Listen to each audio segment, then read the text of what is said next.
Good morning. What up, Ron? Hey, no hard feelings if you watch other people. I understand. You just hate me.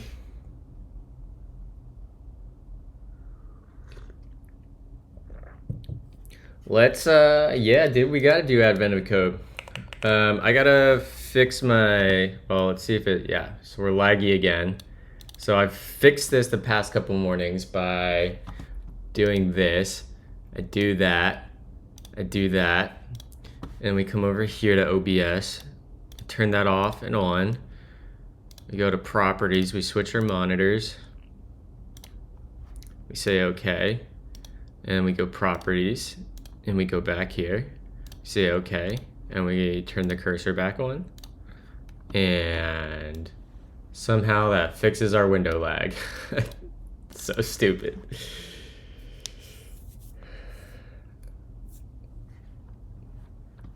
All right. Let's go. Well, if I run this, so if anyone's doing Advent of Code in OCaml, my coworker made a super dope tool. It's a template repo, and it comes with a CLI to automatically download your input. What else does it do? It will run your tests or run your solutions, and then it will also automatically submit your answer for you. So it's pretty dope.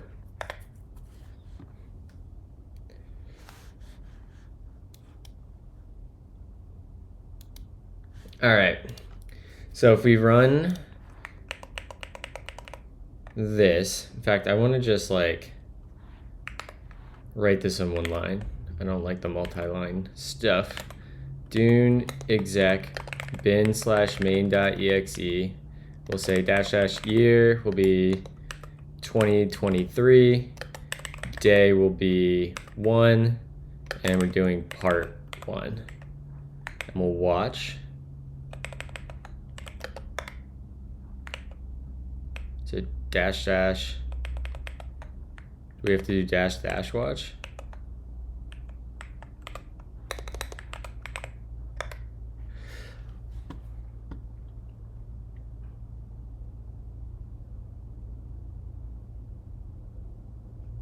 Fine, we'll do it like on the right. Okay, let's go fix this thing, because this is going to be 2023, and this is going to be day 1, and let's get this running in watch mode. So that should have pulled, yeah, there we go. That pulled our input. Excellent. Sweet. We like that. All right, so let's go. Let's go grab our puzzle input. We can probably close. I don't know what this last one is out here. We don't need that.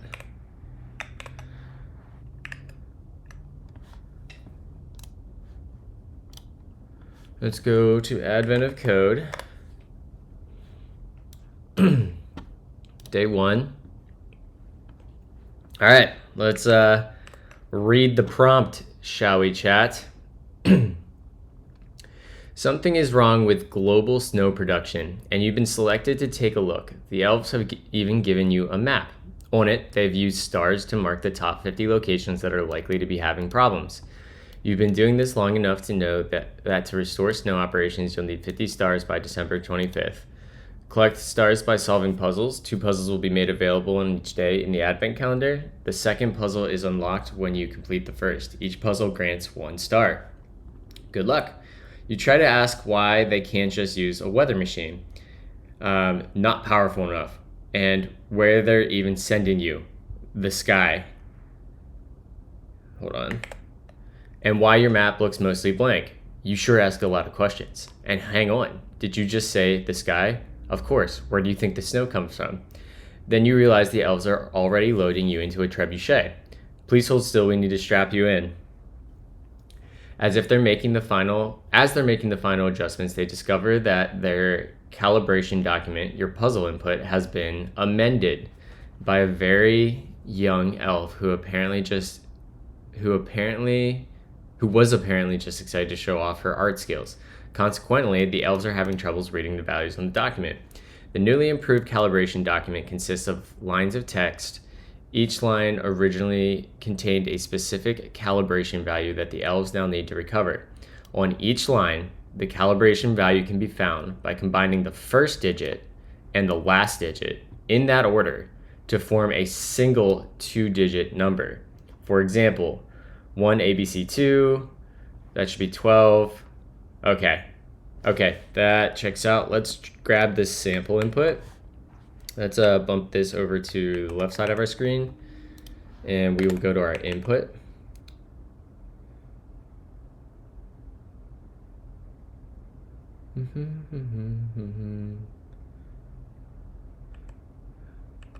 We'll go to our inputs, and we'll come here, and we'll rename this to real, and then we'll add 01.txt, write that, okay.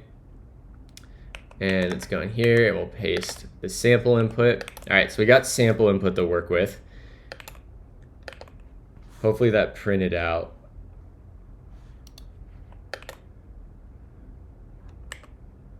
Now let's go to our lib problems problem. Okay, so we are going to first want to chunk. I'm assuming this string is just like one giant line, so let's confirm that.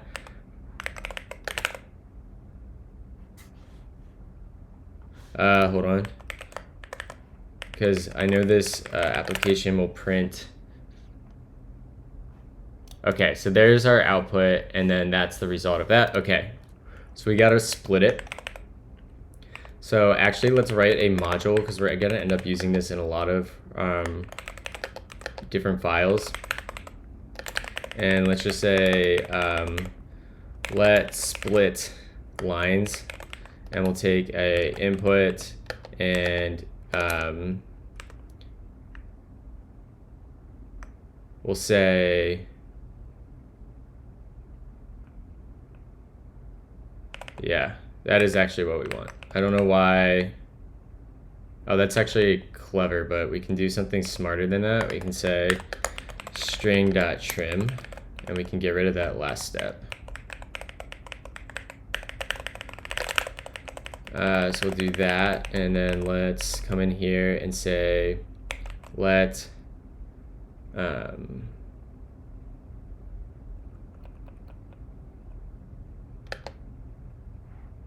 let's just see if we can lines equals utils.split lines.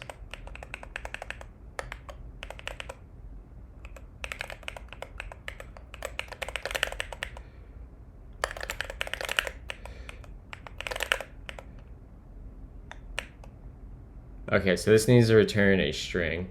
So we'll just say list.head. We can say at. Fine, so we can't do that. We just need to do this. All right, so okay, our util for splitting is working. So let's say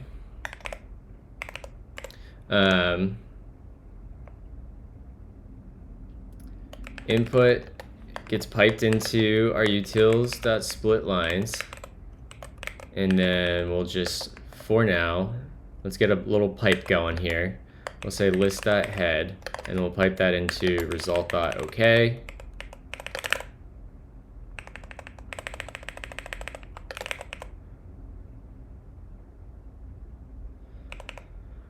All right, so we need to, for this one ABC2, we need to essentially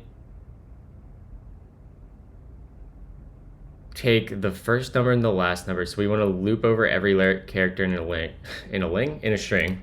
So, and I think we need to sum them, don't we? Consider your entire calibration. What is the sum? So a naive way to do this would be loop over every one of these calibration values, and parse out the numbers and then re-loop over the list and sum them. But I think what we'll do is we'll fold left over the whole list and just keep a running sum as we iterate over them. Oh yeah, I don't give a shit about ranking at all.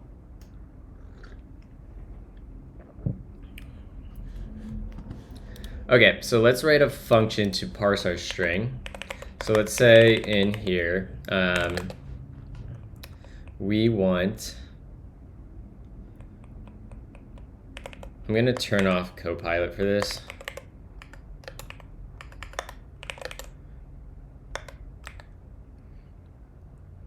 We are going to call this, what do we want to call this?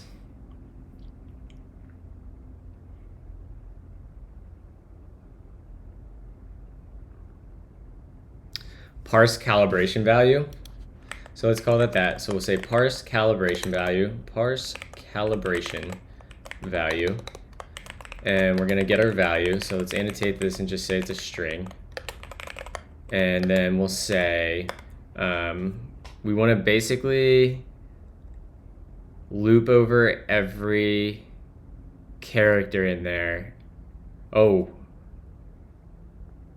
we could, I think, do we have a string.fold right? Oh, let's go. We do. I was just talking about how I never use fold right. This might be the second time in my life I have a good use case for fold right.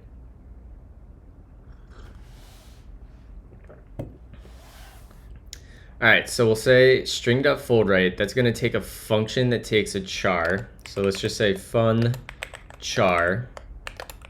And what's the next thing? It returns an A, or it takes an A. That'll be our accumulator. And that will actually be our calibration value. Let's just call that act for now, so we have a better sense of. We'll ignore char for now, and then fold right takes a string, which will be our value, and then it takes our initial accumulator value, which will just be an empty string. Let's check our function definition, string to string. Let's go.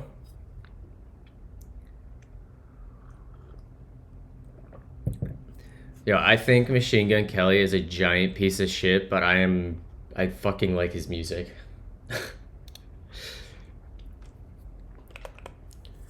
Okay, so in this function, let's write another utility. So what we're gonna wanna do,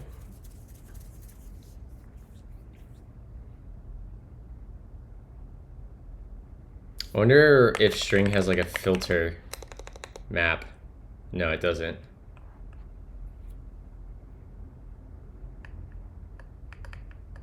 What do we have in here?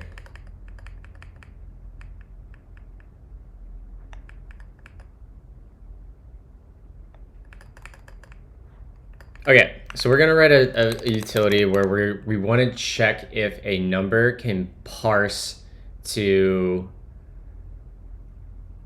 or if a character can parse to a int. So let's parse int, or we'll say int of string. Oh, we already have an int of string opt. Converts the given string to an integer. The string is read decimal, blah, blah, blah. Okay, we don't need to do that then. So in our function here, let's just say,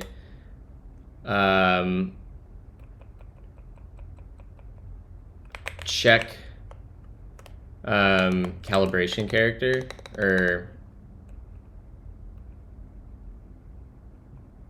let's just write this in line and we'll decide if we want to split it out.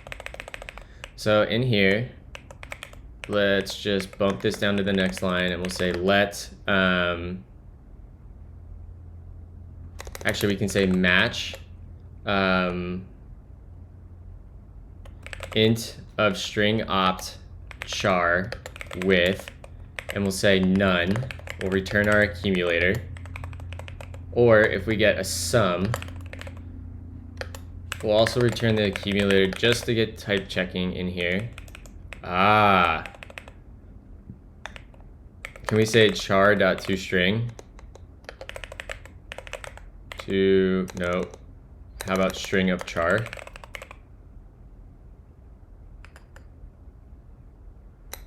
How do we turn a freaking char into a string?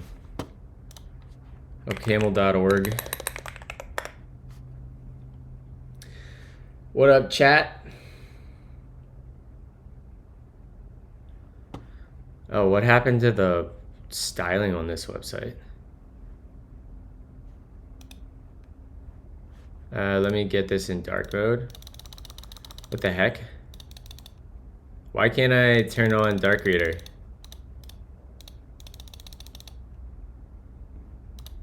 What the AF? Does anyone know what's going on here? Disabled for the current website. Why would it be disabled for the current website?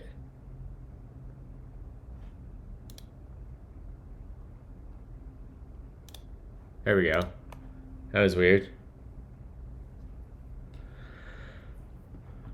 Let's go look at maybe char. Returns a string representing the given character. Lowercase ASCII.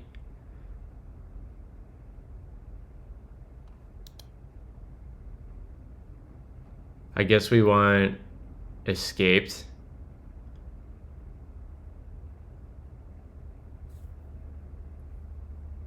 All right, let's try escaped.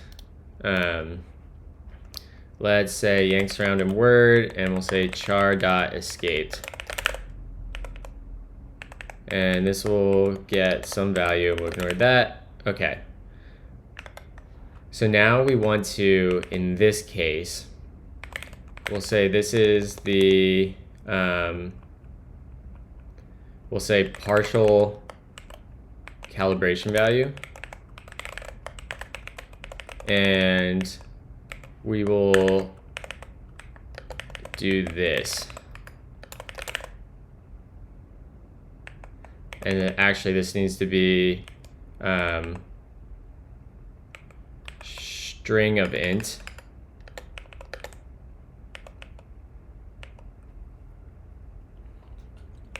Oh, it thinks our accumulator. Oh, right. This was probably, I guess we don't need to fold right then, right? If we fold left, we can just, yeah. And this will be, let's just delete 0 and we'll say string of int, partial calibration value, and we'll append that to the end of our accumulator.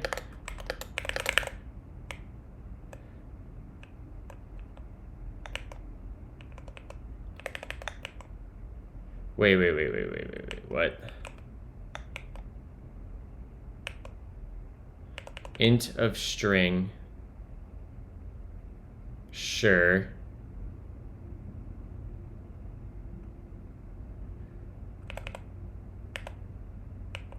So that's an int, string of int. Why does it think our accumulator is a character? Isn't the definition? Ah, they changed fold left. Why would they do that? That's backwards. So this means char will be that. That should be a string. This should be a string.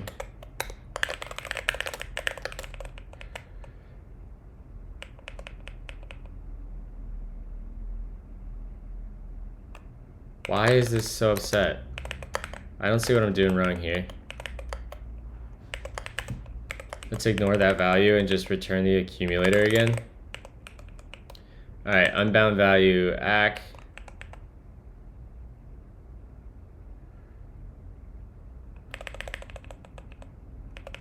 All right, string.fold left takes a function that takes our accumulator. Oh, they just totally switched the order of everything with fold left versus fold right. That's so weird. Why would they do that?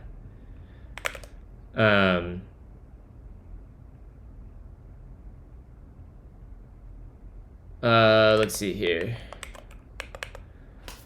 For cases like this, how to convert char to string, do you prefer reading official docs over asking ChatGPT? Generally, I'll ask ChatGPT. I already knew I wanted the docs up. But yeah. So we'll say string event partial calibration value, and we'll append that to our accumulator. Okay. So we can delete this annotation. In fact, let's make this a little bit easier to read. We'll say let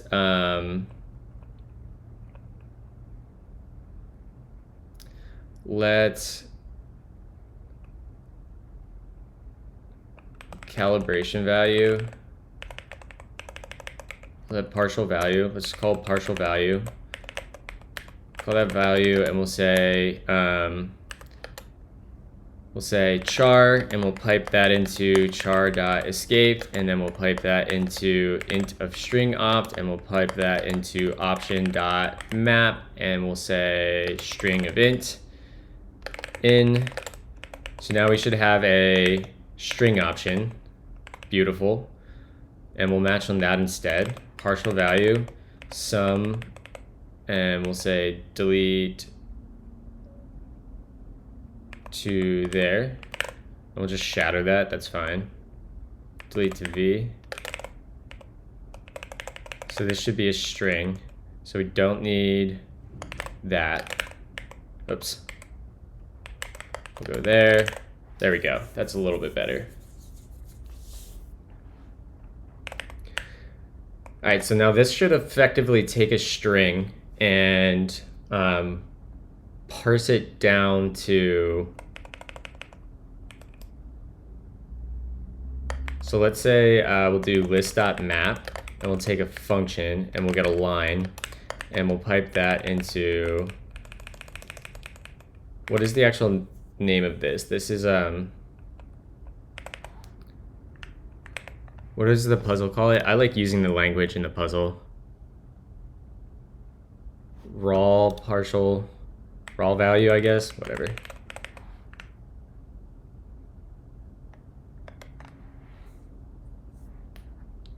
Raw value, and then we'll take, I guess we don't need, we can just pass in parse calibration value.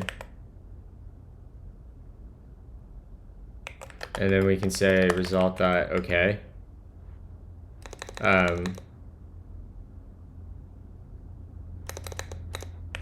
Let's say in quick, and let's just say let x equals, and then let's just get a result with an empty string down here. Okay.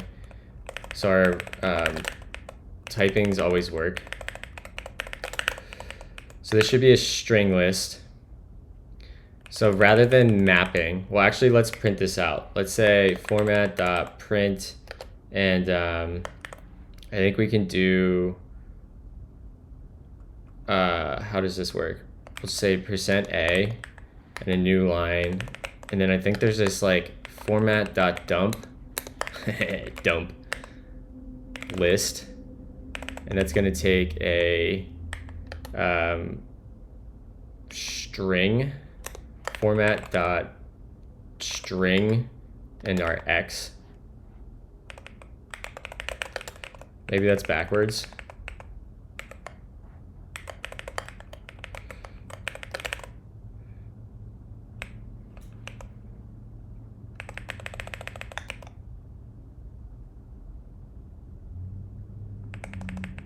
Does it become an S? This is like a situation where I'll ask ChatGPT how to help. Fix this OCaml formatter code. Okay.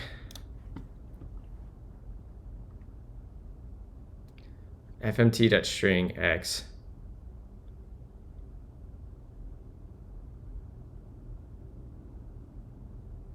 I swear I had to use dump. Let's go to the OCaml.org docs. We'll end up writing a utility for like printing.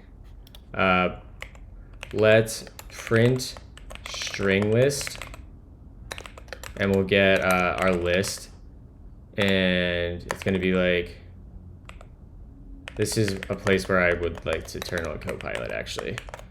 Copilot enable. Format. There we go. That's what we wanted.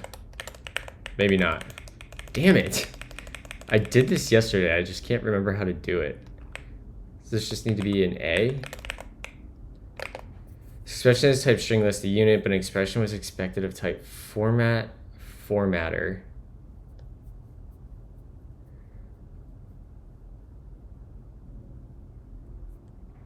We're missing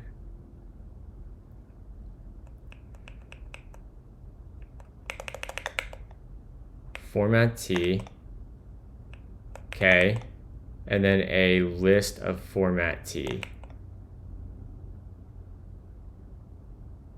I don't know how to make the list that. F and T.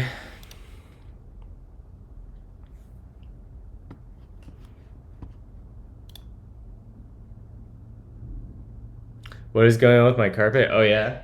Oh, I can't tell what you mean by that. Let me see what my carpet looks like. Oh, I got a new carpet for my office, and we have heavy items on the corners and stuff to help. We poured boiling water on the edges last night to help them go down, and then we put heavy stuff on them. I just kind of forgot to take the heavy stuff off of them this morning. Too much. All right, where's our dumpy? Dump.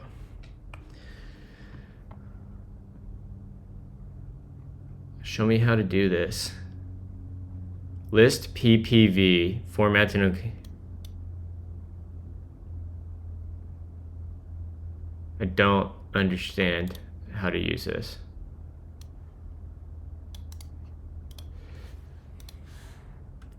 Show me how to do it using the dump module.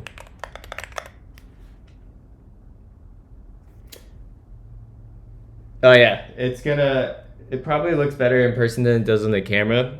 There's a bunch of orange and some blue in it, which will, once the brown couch is in here and we have our wooden shelves on the wall back there, it's gonna look real good. Oh, that's how you do it.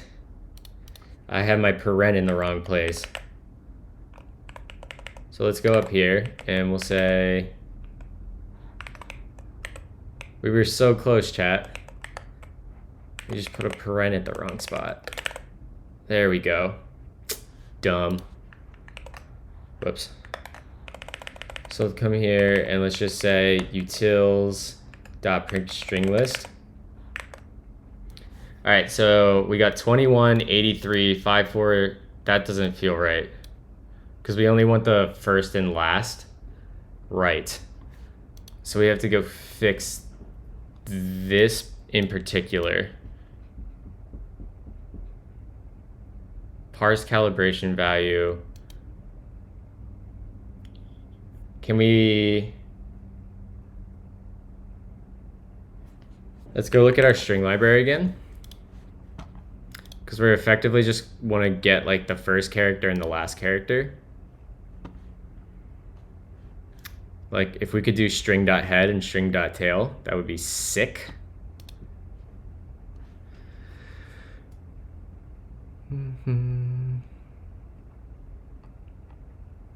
Get character at index. Okay, perfect. So we can come in here and we can say, let's say let length equals string.length value. Oh no, we need the value afterwards. So let's just say parsed value. And we'll come down here and say in. And we'll say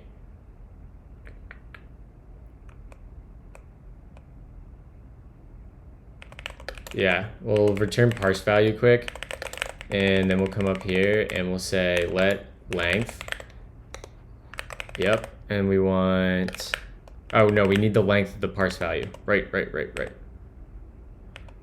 Parsed value, let parsed value length. Yep, and then we'll say we want to return a new string.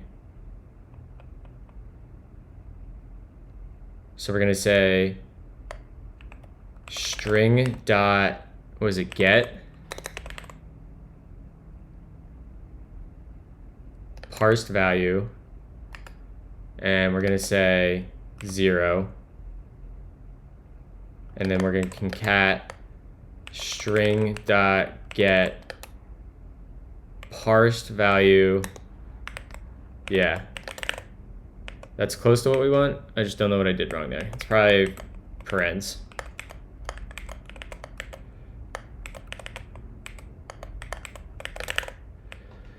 What's this string dot get? That gets us a char. Oh my god, why return a char?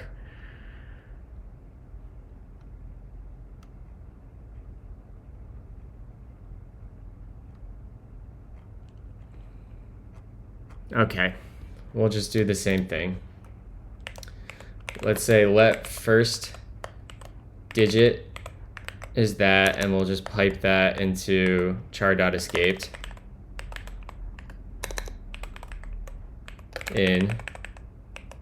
Isn't it char? Oh, it's escaped. Okay.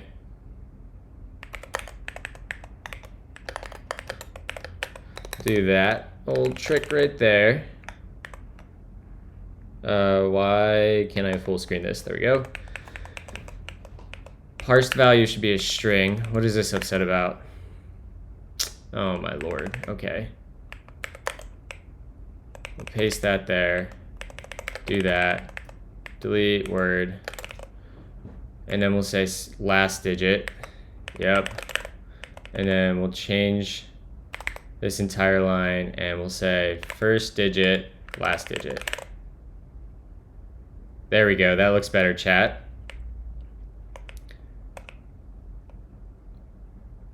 Okay.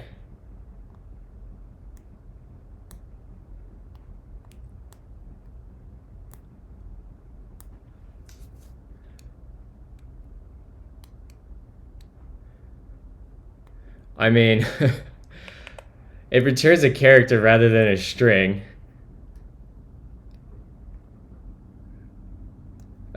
Without parse value, you could int a string. You making another sex mod? I don't think I know what a sex mod is, and I don't think I've unknowingly made one. So now, rather than map, we're gonna say we're gonna fold. This is gonna be fold left, and we're going to what's fold left get us? We're gonna get a function that gets our accumulator, our calibration value, and then we're gonna return this just to get the type checker happy. Do that, and then let's look at our function definition. It takes our accumulator, it'll be 0, and we'll say we get a list, which we're getting piped in anyways, and we'll say accumulator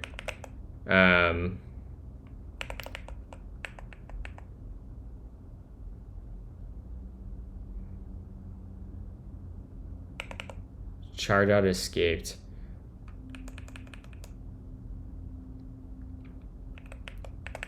And we want to say take that in of string.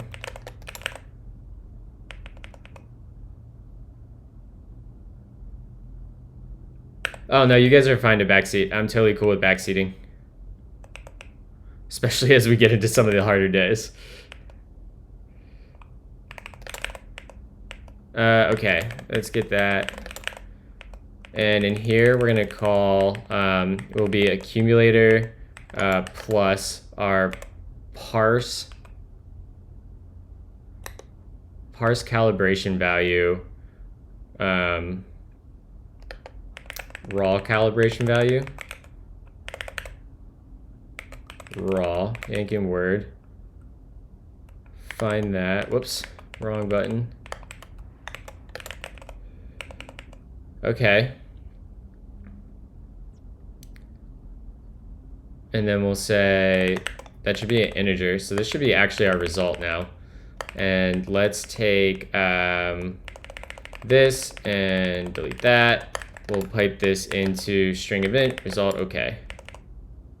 So we get 232 as our output for our sample input. Let's see if that's right. 142. Okay, we have a bug already. So let's think about what's happening here. Let's look at what our parsed value looks like. So let's just say format.print parsed value. Yeah.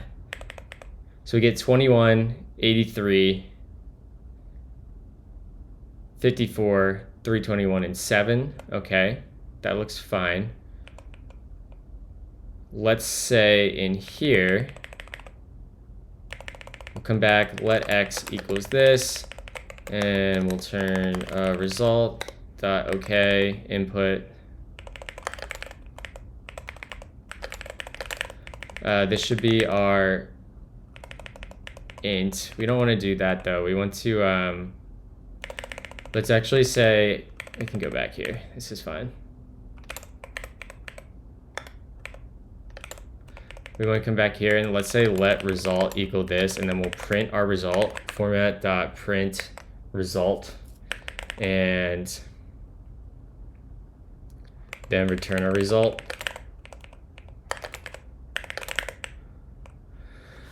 So we get 21, 21, 83, 83. We get 54, 51. Ah, what do we do in the case of 7?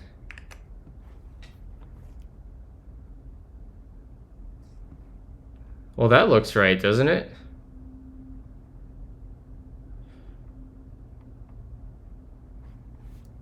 What? We get 21, 83, 51, 77. 21. Oh, we're backwards.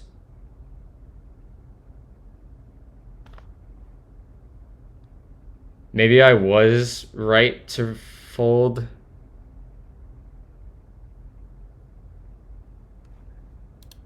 To fold right.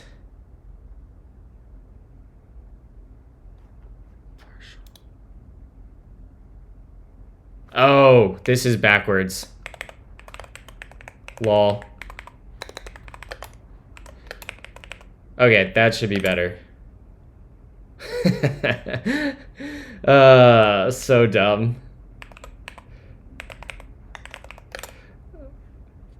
Functions describe the world. All right, 142. We get the right input. Let's go run our real input through.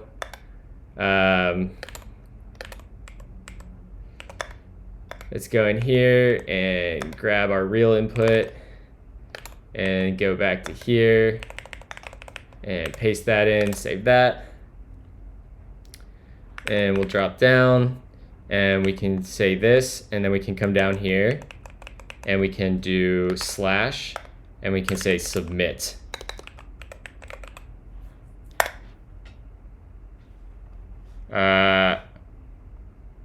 That's the right answer. Let's fucking go, chat.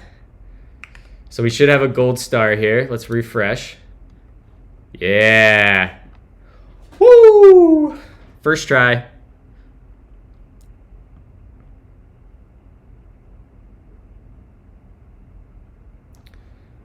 So let's go back to our normal input again.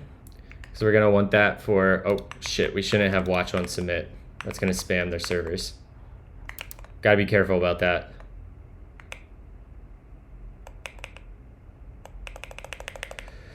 Okay, so we can get rid of submit and we'll say part 2. And let's go look at what we have to do for part 2. Your calculation isn't quite right. It looks like some of the digits are actually spelled out with letters. 1, 2, 3, 4, 5, 6, 7, 8, 9 also count as valid digits. Oh shit.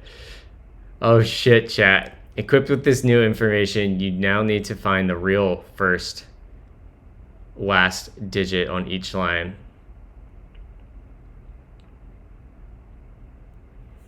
Oh, that sucks.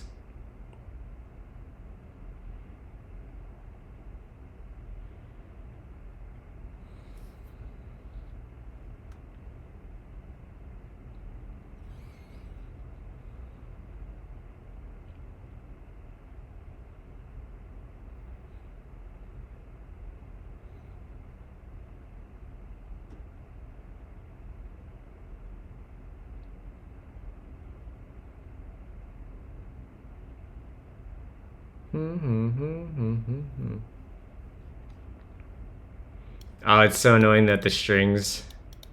So let's take our new sample input. Let's drop that in here.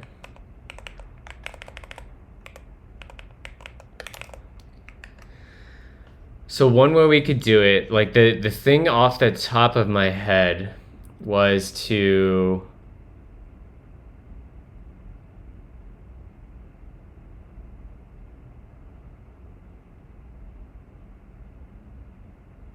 load it into a tree, like a TRIE, each string into a trie, or a tree, however you want to say that. And then once it's in a trie,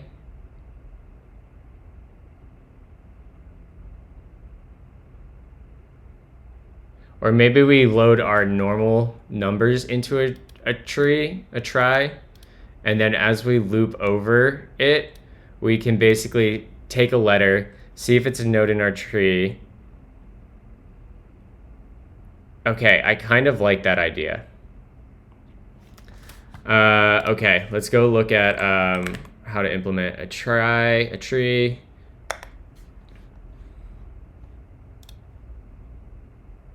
Does everyone get the approach here? So our approach is going to be load our actual digits, word digits, into a tree structure, like TRI, and then we're going to loop over each word and look if it can follow the path of a I don't know, a set of nodes in the trie.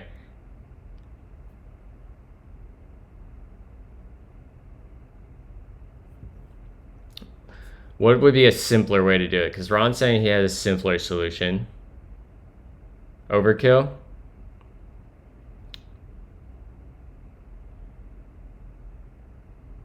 So like a naive way would be I use string slices. I mean, you could do like a substring.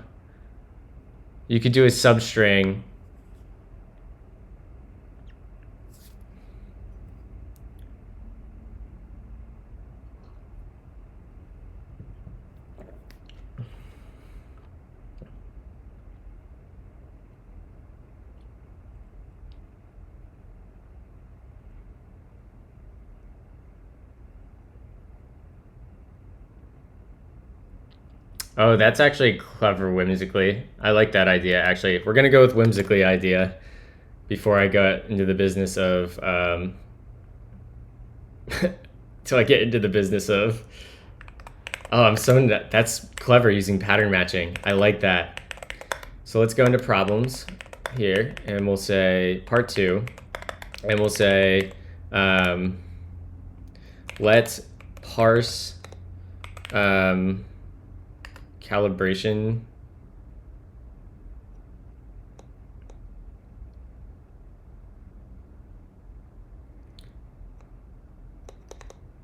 What are we going to say here?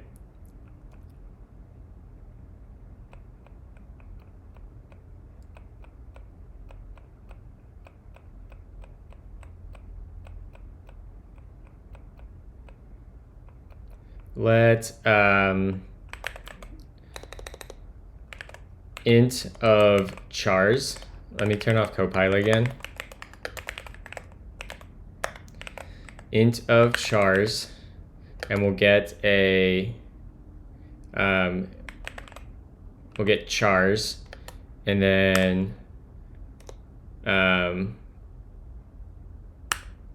actually this can just be equals function, and we'll say this will be that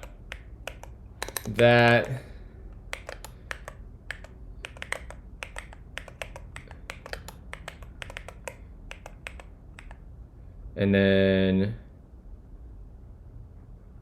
what is it? Rest.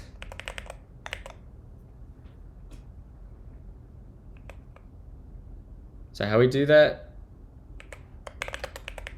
No. I don't know how to express that properly. Because normally it'd be like head colon tail. Okay, so that's what we need. Delete to there, colon rest. We'll say tail. And then we'll say that'll be 1. And then this is going to be a great place for Copilot, so I'm going to turn Copilot back on for this. Copilot enable. Oh no! What just happened? Ah! I just got jacked by a device update? How do I get this off my screen? I can't even see OBS. What happened, chat? 30 minutes? No, I don't want this. Get me out of this. I can't even move the window. Somebody help. I need an adult. Alright. It's over on my other monitor, but I literally can't see OBS anywhere. Oh, you motherfucker. It's coming back in front of me. This is so stupid. How do I get past this? How do I say not now? Sure, quit. I did this earlier. 1 second, chat. I'm gonna try locking my workstation. Can I activity monitor this bitch? Hold on. Activity monitor.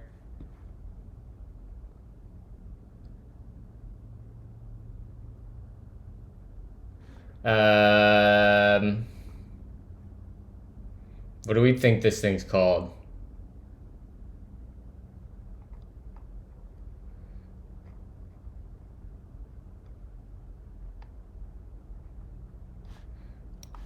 So I got my process list here.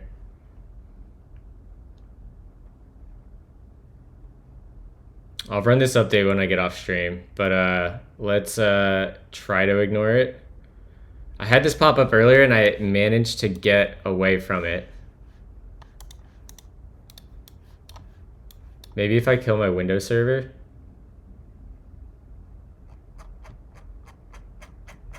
Let's just like sort by Apple. Apple.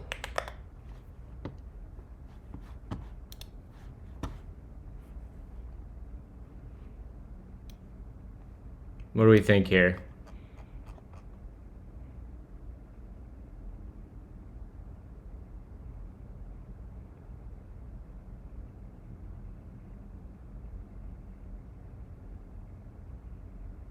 Mobile software update? Get it gone.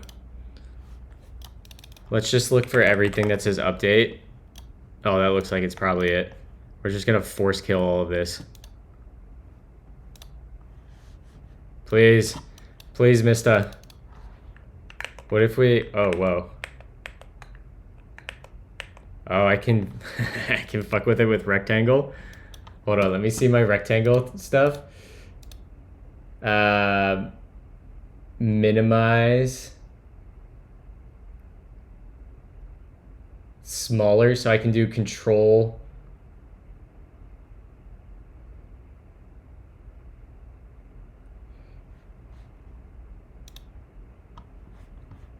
Get it gone. All right, I can't see my other monitor, but we might be okay if it doesn't pop back over.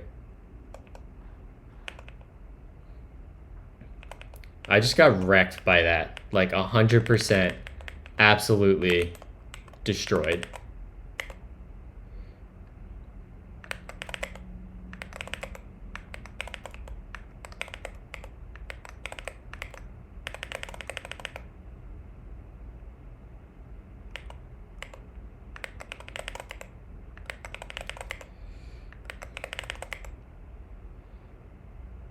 Do we think we have 10 in our puzzle input? No. Okay. We'll just say everything else is just going to be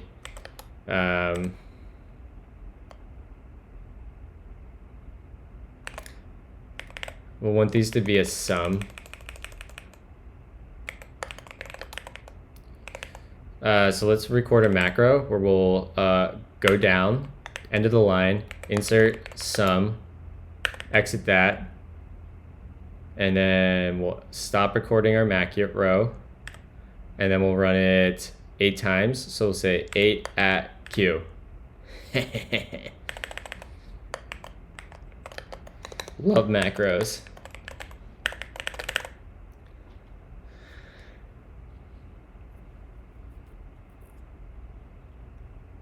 Okay. So now let's get our, we have this function, and we'll say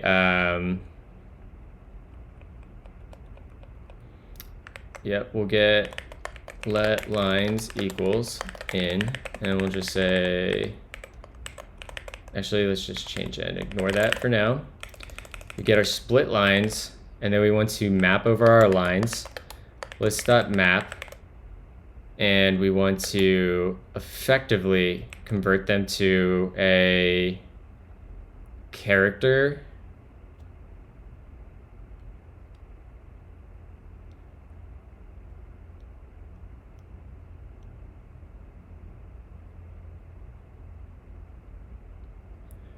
We want to, what do we want to do here?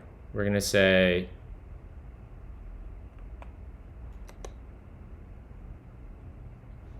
I think we need to do something like, let's just put the identity function in here for a second. And can we do something like string dot 2 bytes? And then can we say, what's that make? A bytes. Can we say bytes dot 2? We get a char sequence.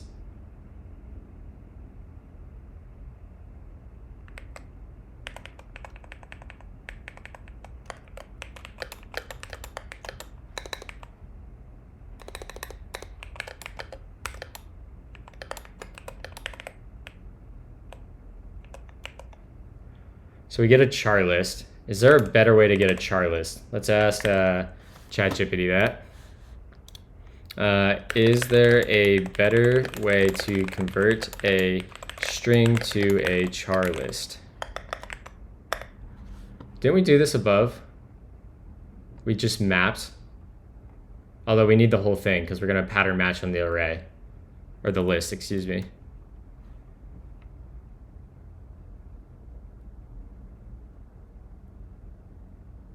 Oh, we just say string to sequence. Okay, that's actually way easier. So let's just write that as another utility. We'll say let string to char list. And then we'll get our stir, and then we'll say string, yeah. We're not in reason. This is change equals.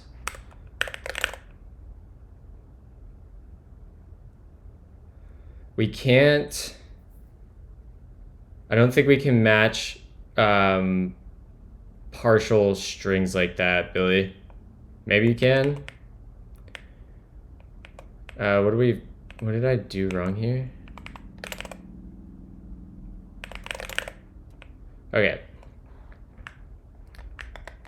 So we're actually going to want this function again too. We can just reference it by part 1. That's fine. So if we map over this and we say change find D, and we'll say utils dot string to char list. Let's go ahead and print utils dot print string list. Oh, the captain coder rated us? Sweet. Thank you for the raid, Captain Coder. How are you doing this lovely Friday?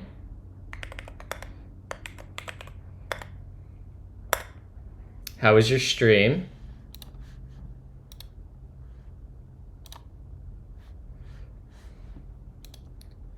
So let's now say we need a util for printing a char list. So let's say let print char list. There we go. We'll come down here, change that. That will be a char list. Right, that's not that. Let's make that an X for now. Make that X.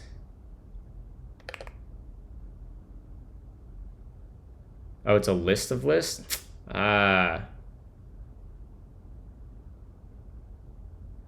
That's fine. Okay, we don't need to do that. Let's just iterate over our list, and we'll say list.iter, and we'll get a function, we'll get an X, this returns a unit, and let's just go ahead and, nice, awesome. Yeah, we're working on part 2 right now. Love me some OCaml, amazing.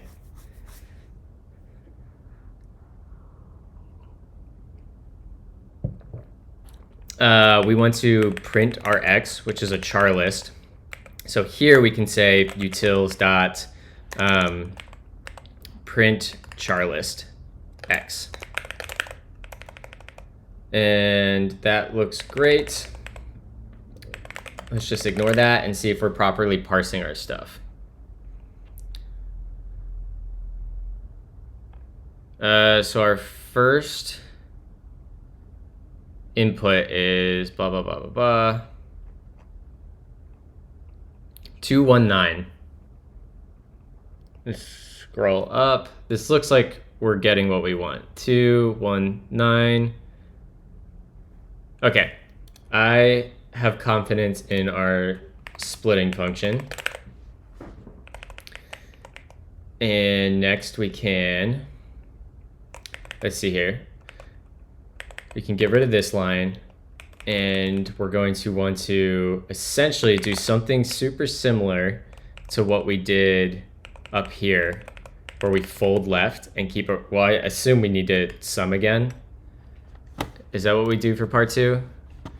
In this example, the calibration is 29. What is the sum? Yep, excellent. Hey mate, also people here, thank you for yesterday. You will help me to fix the issue. Awesome, Chad. I'm super glad to hear that. Yeah, this is a question-friendly stream chat, so we can talk anything. Don't be afraid to ask. So let's go and set up our fold now. So let's say fold left. And we're gonna have a accumulator, and we'll get our raw calibration value. And let's just off the kick, just return our accumulator. And this will be 0.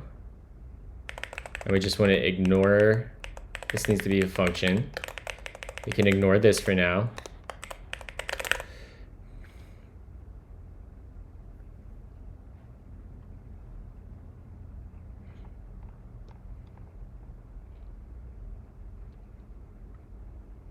So we just need to copy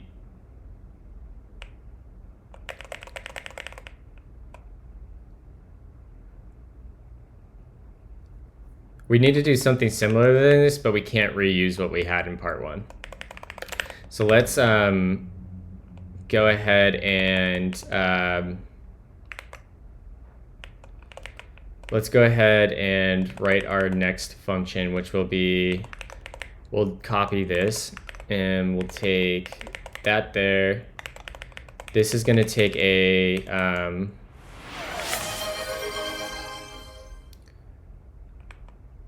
char list, maybe. No, this will take a string value still. And we'll say in here, the first thing we'll do is value into Functions describe the world. Thank you for the follow, Frank Sabi. Appreciate you choosing to hang out with us this morning. Let underscore equals value, and then we'll say utils to char list. Nope, we're not going to do that. And then we'll just do like a, we need to do a fold on our list of characters. So we'll fold left. And let's get our accumulator. And we'll ignore our value for now, return the accumulator. Our initial value is that. Yeah, so let's say in, and we'll just return a unit for now. Okay, so this is gonna be a string. Yep, that looks good. Now in our accumulator function, the first thing we wanna do is we wanna check if the current character we're on is a, we want to say let is digit, yep, and we'll say char escaped, yeah, that looks perfect.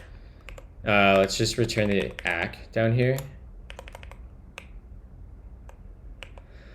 And we want to say, if it is a digit, we're going to,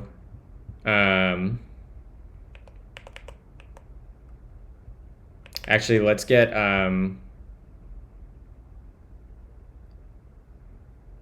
we'll say let parsed char dot escaped, and then we'll say it's going to be an int of string opt, and then we want to map that back to a string. And we'll say option dot map, not get. We don't want to throw an exception. Change there, option dot map string event in. So this should be a string option, perfect.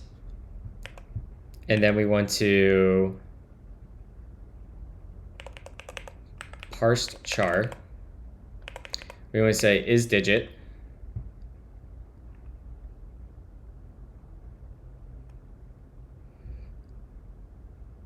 How can we do that? I guess we can say option dot map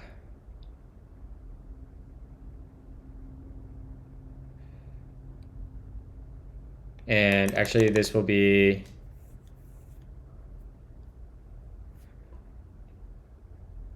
option dot fold actually, so none will be false.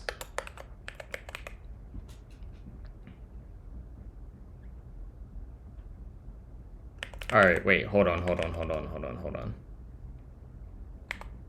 What do we do here? We turn our character into a string and then we turn it into an int. So if this ends up being a sum, we can return that. Right, okay, so let's say match parse char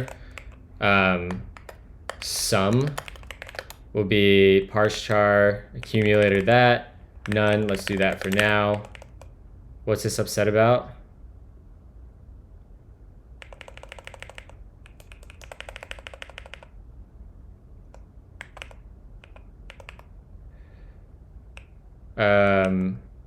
Is it that piece? I think that, yeah, we had an extra paren.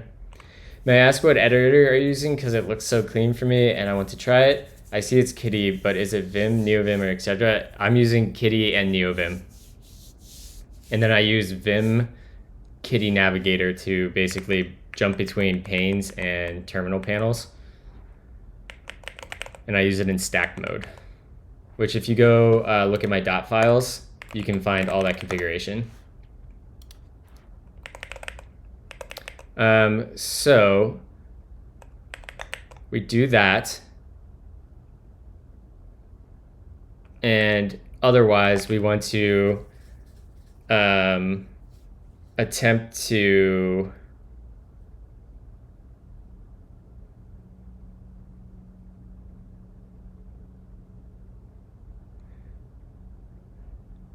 string.toCharList.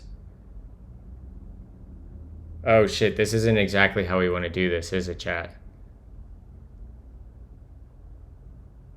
This isn't right.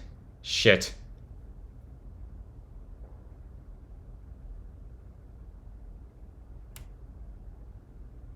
Oh, this is trickier. I've screwed this up. So we need to iterate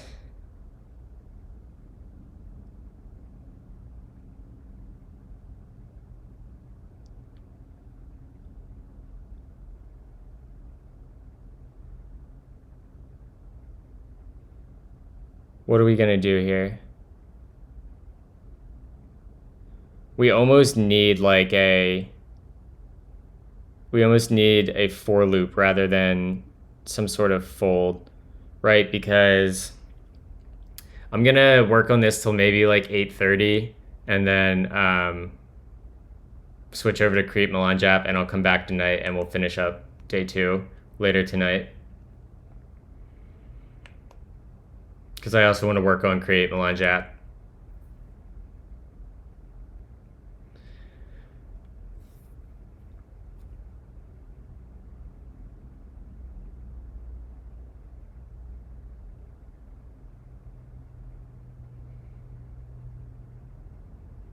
Is there a fold that gets the entire like index? Is there like fold I? List.fold, no.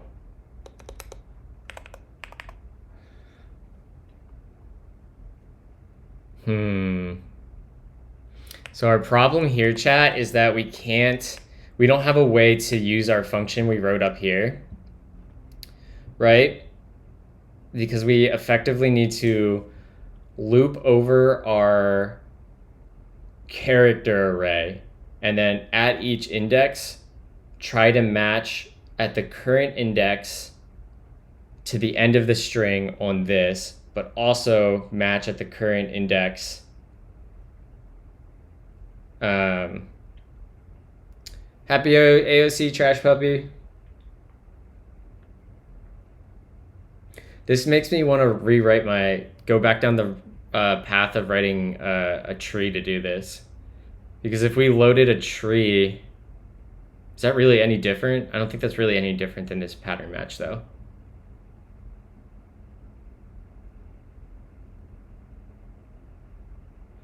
Functions describe the world. Well, are you saying the accumulator would hold the current index, Badger?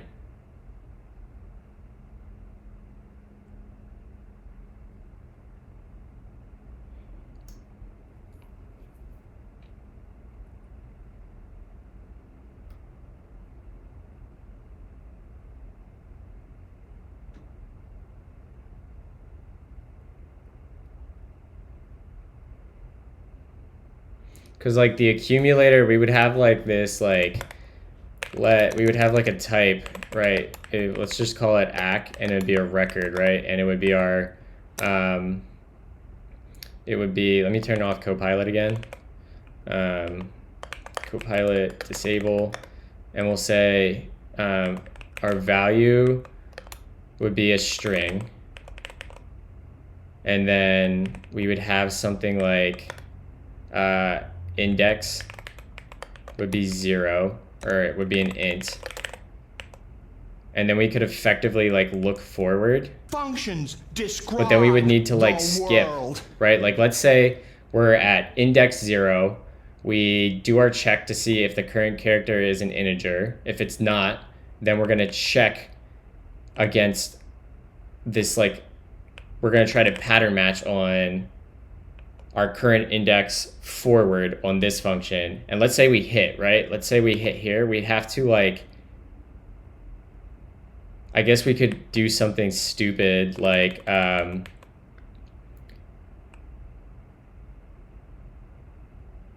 the problem is we don't know. We could have like resume index, right? Which is an int. So let's say we're on the first character of a line.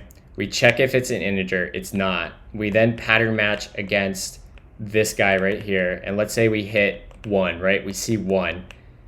We know that we have to then not do any work until we move at least, we move 3 characters forward.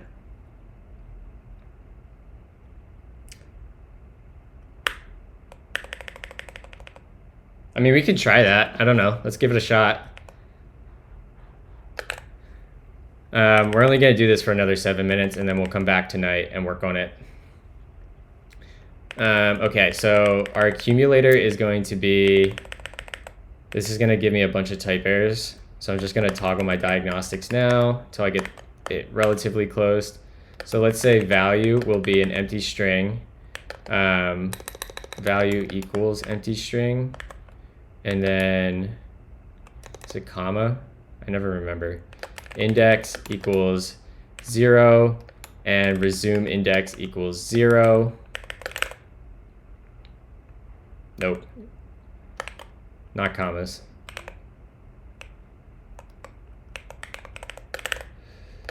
And then this will be our accumulator, right? And let's just destructure this. And we'll say it's going to be value index and resume index.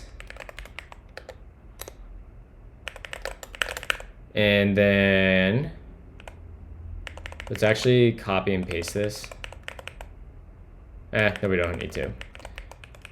We want to check if our parse char, if our parse char is, we want to say, we want to return value will be value plus parse char, and then index will be index plus 1, and then resume index will be just our index plus 1.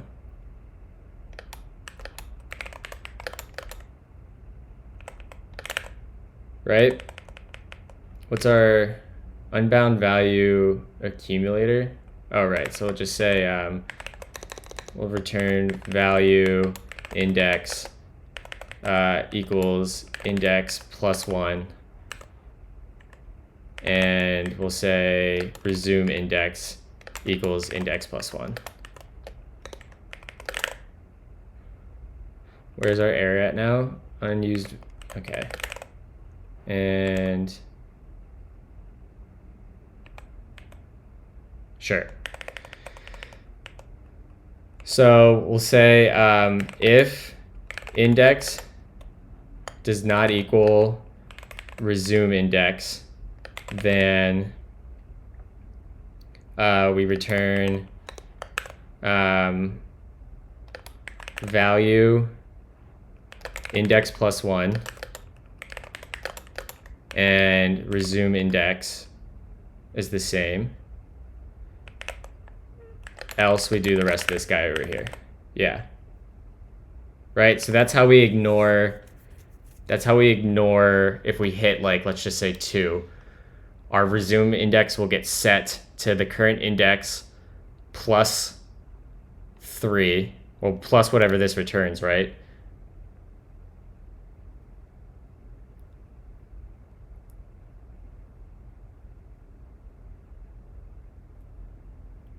Okay, I can fuck with this.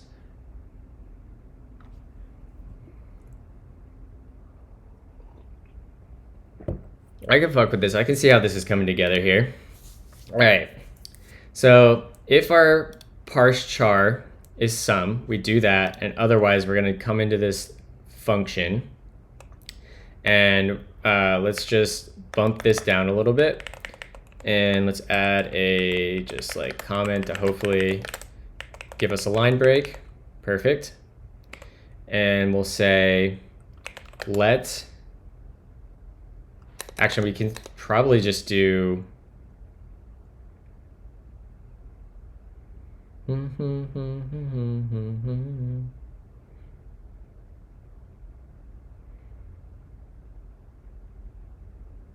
yeah, we're doing part 2 right now.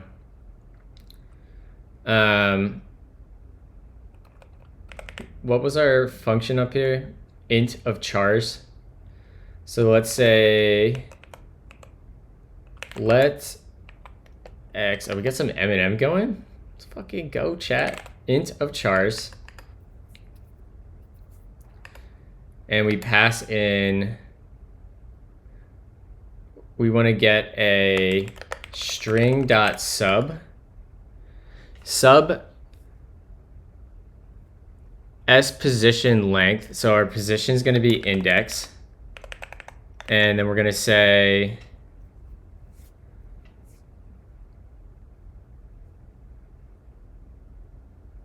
sub s. So this is actually going to get our string. So that will be our value. Oh shit. We need to rename this. We shadowed a value. Let's rename this as raw value. So this will be raw value, and then we want to start at the position.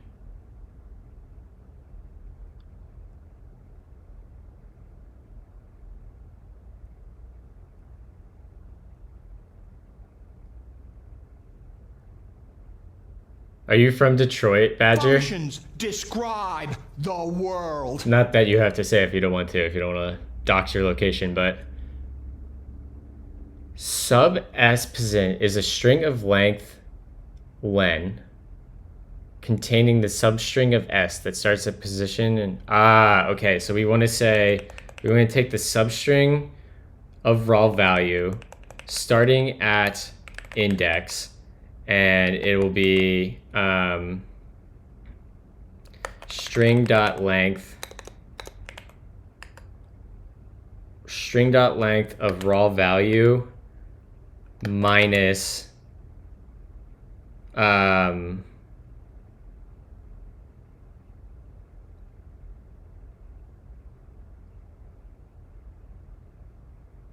minus the current index plus 1. Is that right?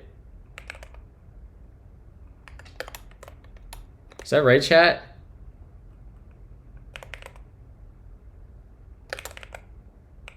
Let's yank that, and let's test this in utop. Advent, and let's just say Dune. Let's just even just go into utop. And let's say string sub, and we'll say raw value is, we'll just say cat dog,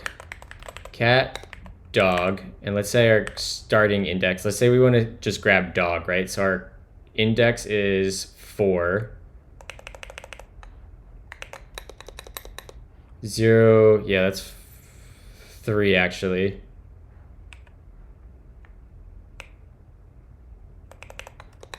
Is that right?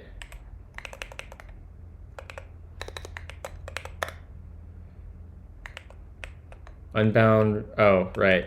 This will be cat dog.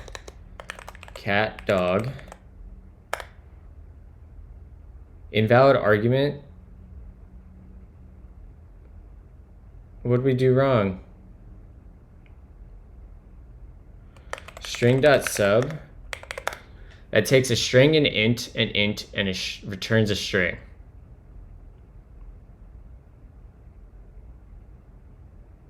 And what does string.length return? That returns a string int. So what did we do wrong here? Do we have to assign it to something? Let x equals that. Invalid argument to string.sub. Where do we have an invalid argument?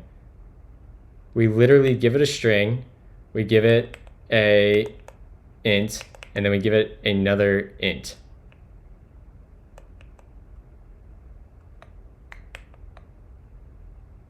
Do we have to wrap this in another set of parens?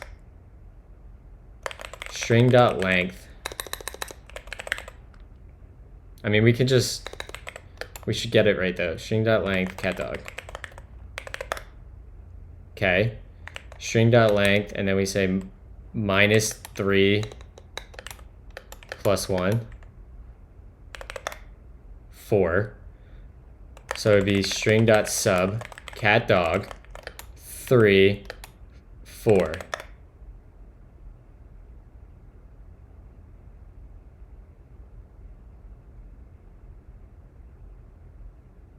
String int. String. Does anyone see the issue here? Am I going crazy? Oh, maybe our substring's wrong, right? There we go.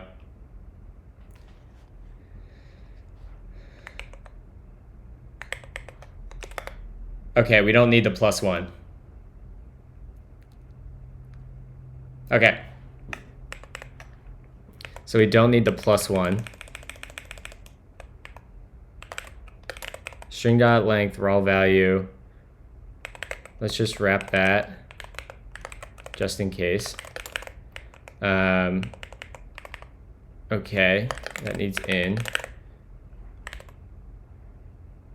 This expression has type string, but an expression. All right, I lied, chat. We're gonna do this for 5 more minutes or 10 more minutes. We're gonna go to 8:45. That's the hard stop for real this time.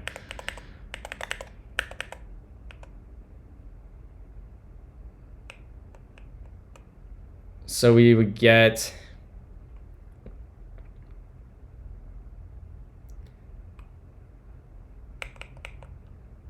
what's this upset about?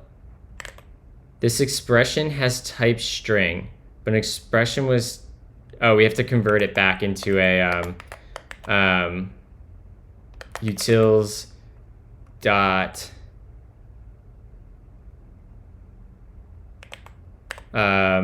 to charlist. Expression is type string, but was expected of. Hold on a second. Let's go back up and let's say let y equals string dot sub, and we'll say raw value, and then we'll say our index, and then we'll do the string dot length of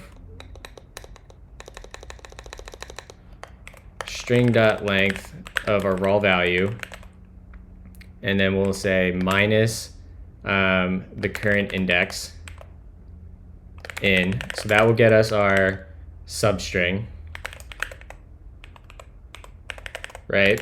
And then we'll say char list, and that'll be utils dot string to char list substring in, right?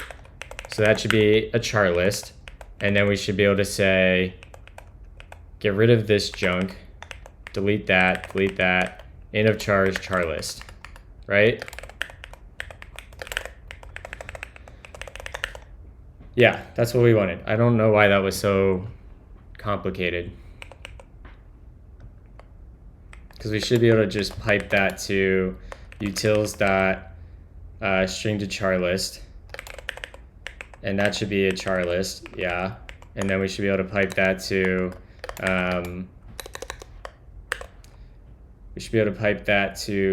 int of chars.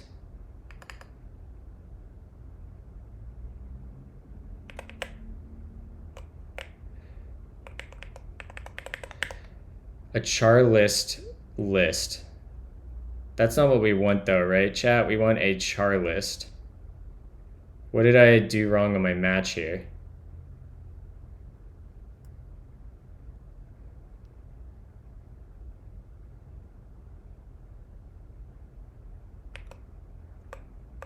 I think it's this part here, right? How can I match on the first two elements of a list and ignore the tail in OCaml?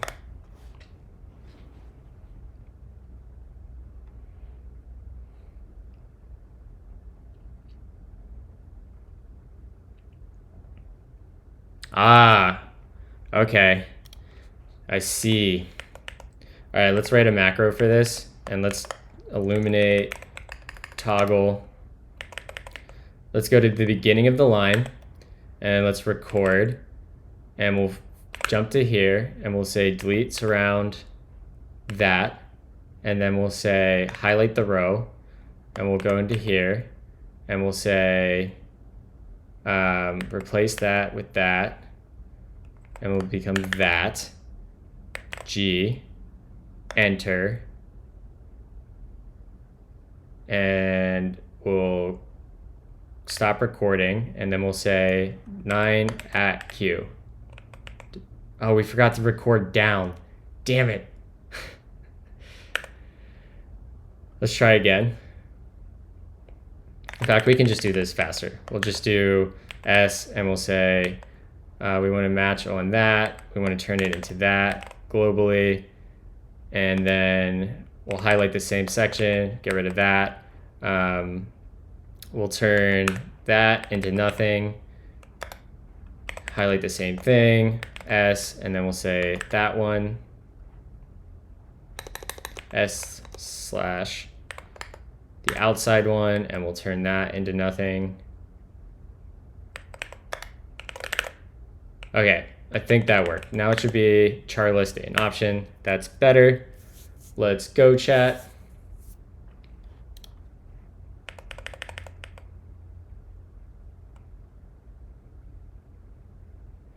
Okay, so that looks like that works. Unbound value char list. Right, we don't need that anymore. Unused value, yeah, that's okay. So this is an int option, right? And then we can say something like option.fold, and our none will be this value here.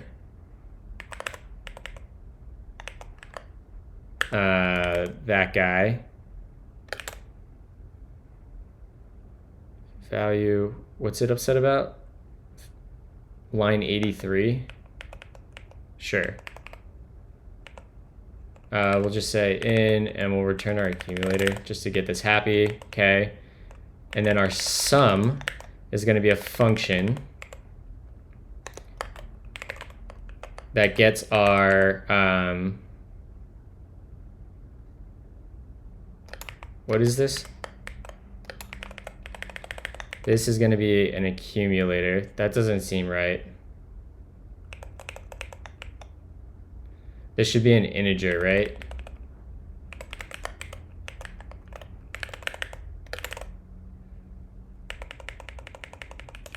Int of chars, and we can actually fold that again, and we can say option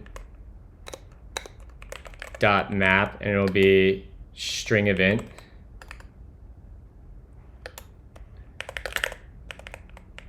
And now this should actually be a string. And we can take our accumulator, and we can return value equals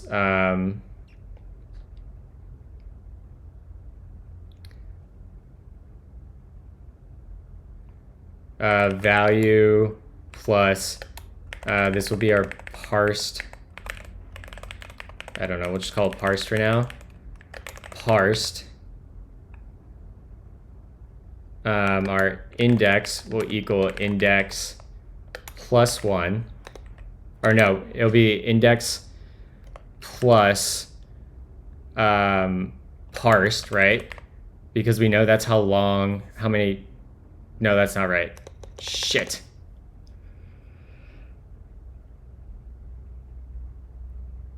Is there any function which allows me to just dump something that exists in a variable? I want to dump a variable which contains an array of ints. Like you're talking about printing it. Actually, yeah. Printing in OCaml can be a pain in the ass sometimes, but actually somebody I follow on Twitter just, I don't know, maybe I bookmarked it. Hold on, let me go look. No, I didn't bookmark it. Who was the person that did this? Let me scroll my notifications because somebody... It's like obj pp. Someone made a library for this right here. And Emil, I think Emil works on OCaml. Like Emil is very involved in OCaml, or at least, yeah, give that a try. You might have to install it by just pointing at this GitHub URL. I'm not sure if it's on OPAM yet, but yeah. So we want to write another function real quick, where we take a int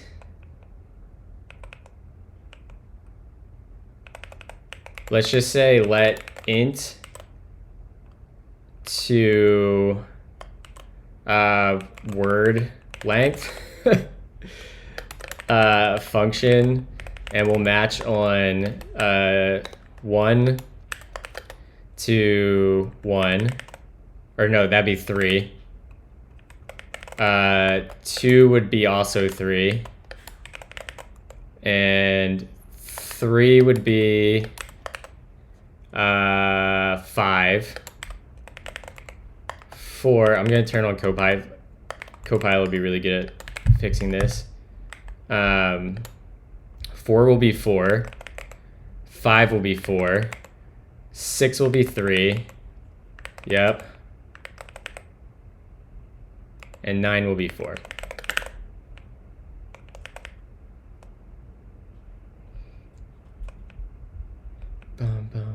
So we want to increment our index plus 1, right?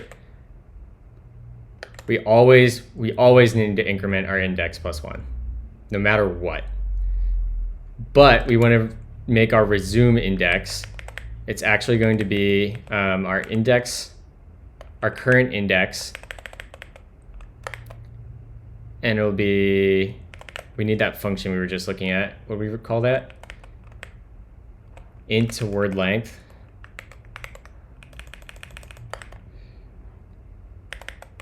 Int to word length, index, our current index,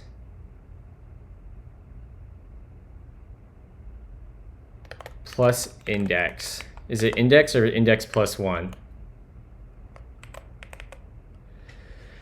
So if we're at, let's think about this. If our string is cat dog again, we'll use that as our example, right? Cat dog, our current index is, or actually let's do like 1 cat, right? 1 cat dog. And let's say our current index is 0. We hit this match. We get the word of length. So 1 will be 3 characters. So we say that goes to 3. 0, 1, 2, 3. Yep. We don't need to add 1. Perfect. I don't think we need this in. We can get rid of that, this, that. All right, we have one more area to get through here.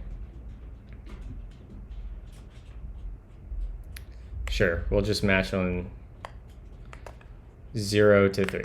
Sure. Where's our next area?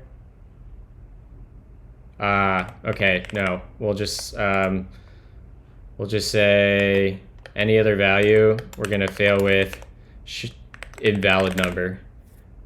All right, we somehow got through all of this without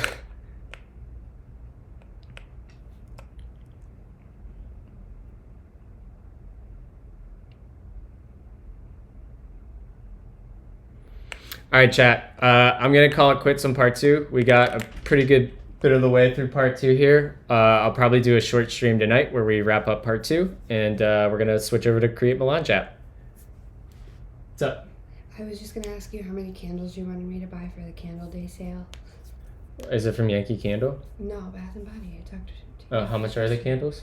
They're like $9.95 each, but they're the big 3-wick ones. I don't know. Buy a couple. Text me what your candle budget is, and I'll work with it. Get me like 3 candles that I'll personally just burn through in my office, and then whatever else you think we need for the house. So double it for your office, because you go through candles like crazy. Yeah, I'll pay for the 3 for my office, and then we'll do the 60-40 on the rest of the house. Okay. Sound good? Mm-hmm. Okie dokie. All right, chat. Let's Well, actually, let's see what this prints quick before we switch over to create Melange app. We're not gonna work anymore on this, but we are going to. We'll just destructure value, and we'll ignore everything else, and then we'll return value. We actually need to take, we need to do the same thing we did up here with like this first. We need to gank that. Billy Akonda asked, hey, is this a good website for starting with OCaml? Absolutely. That's actually my favorite resource, Billy.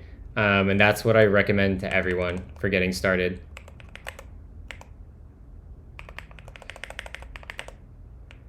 So this will be, we'll just say value.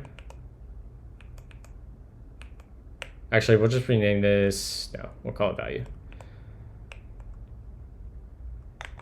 Let's go ahead and go through here, and we'll replace parsed with nothing.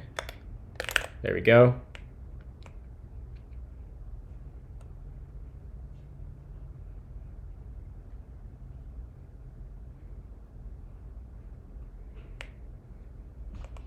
Actually, we might have this done, chat. Now that I think about this, this might be actually pretty close to being done.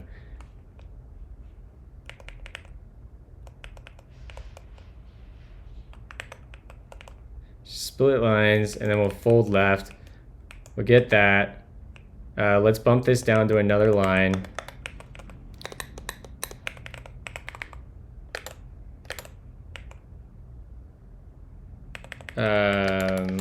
We'll just say, there we go.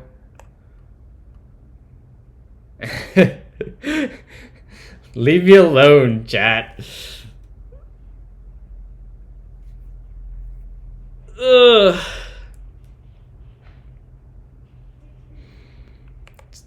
So if we say ACK plus parse calibration value, we get rid of this line.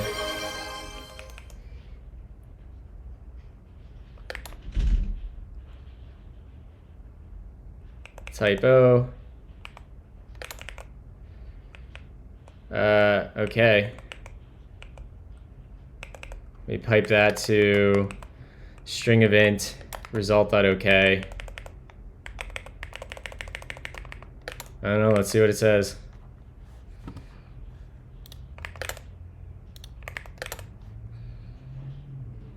We got an uncaught exception, invalid number. Okay. That's a good stopping place. Let's do a commit. Finish part 1. Whip part 2. Part 2 whip. And SL push.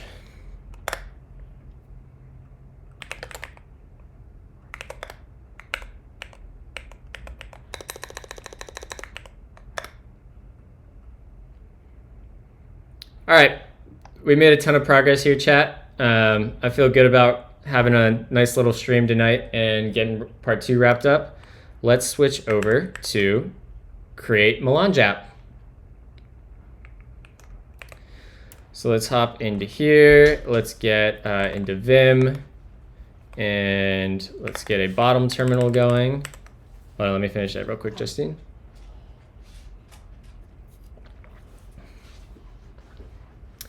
Let's get Dune build in watch mode, and let's get a split at this level, and we'll make that smaller. And I thought we were having a date night tonight. oh, JK chat, I might stream right after work. It'll just be a short stream. I'm gonna close my door.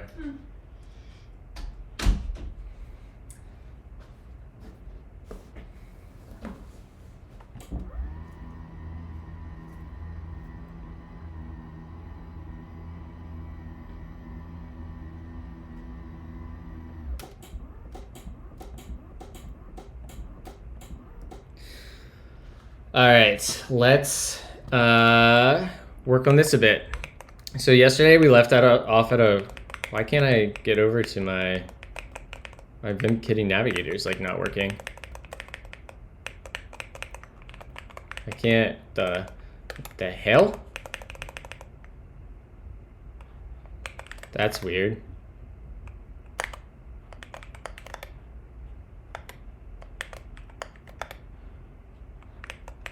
Alright, that's fine. If I Vim in now, can I get over there? Oh, there must be like an overridden keybind in this. So let's just go to our init, and we're working in our scaffold component. Now we can get over there. So if we look at what we were running yesterday, so if we do bun build source app, we'll call our project foobar. We'll say we want to use webpack. We'll initialize the git repository, and we'll have npm install. It should copy our templates. So if we look in this directory, we should have a foobar package. Let's change into foobar. Now let's do a list. Yeah, we have everything. Sweet. So it successfully copied our template, which is awesome. Let's go ahead and what do we need to do next? Functions describe the world. Let me change my stream title since we're no longer actually doing that.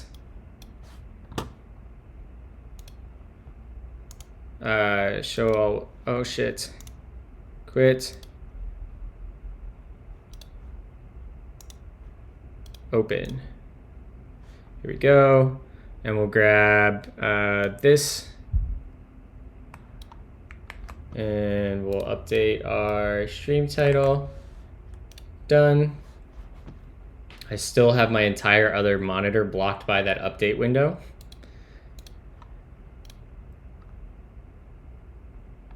Okay.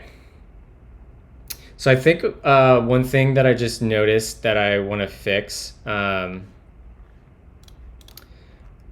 Let's go ahead and delete that folder we just made. So let's remove -rf foo bar, and let's come back in here. There is a bug when we run our app around our mcheck component, I think.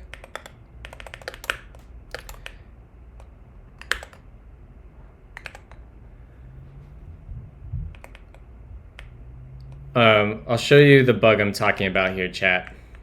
So when we run our app, you're gonna see, pay close attention to the version check. It's gonna show the success message before we're actually done. Whoops, let's try it again. I think, or was it, did it show that first? I'm having a tough time. I might have to record that. Let's record this screen quick.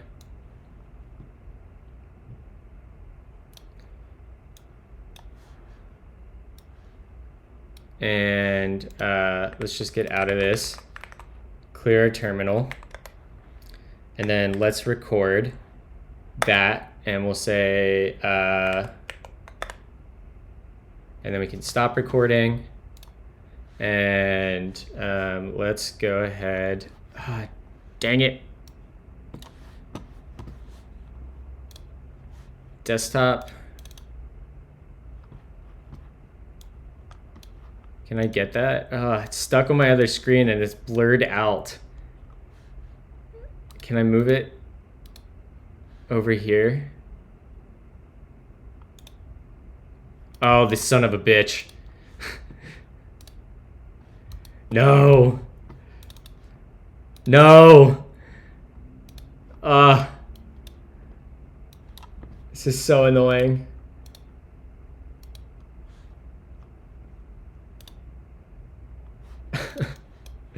Leave me alone.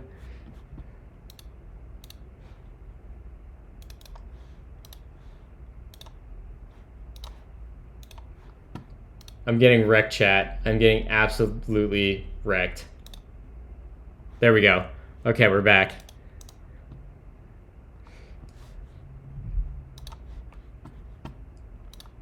I can't even find my chat now. It's like stuck on another monitor that's blurred out. Let me get Twitch chat back open where I can see it. I'm getting absolutely destroyed.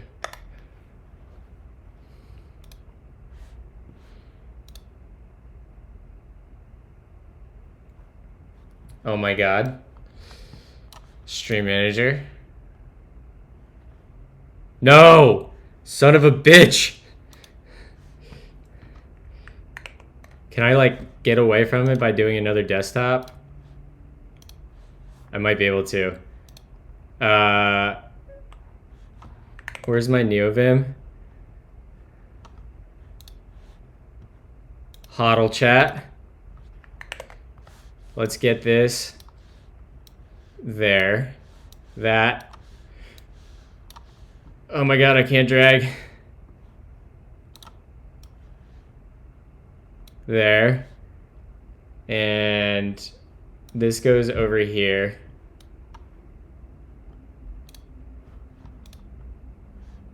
No, you go over to this monitor. And then we want the other. I'm struggling so hard right now. Desktop 4. Got it.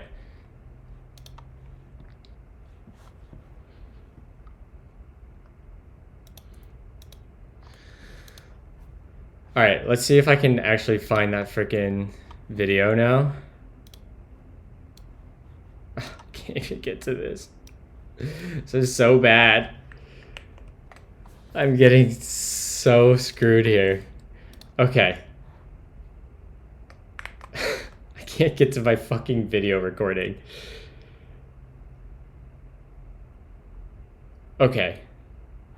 We know React. We can debug this. I think the problem is that we're rendering some of this out of band. So let's just go look at this component. So how does this work? We have dependency results, and what is this type?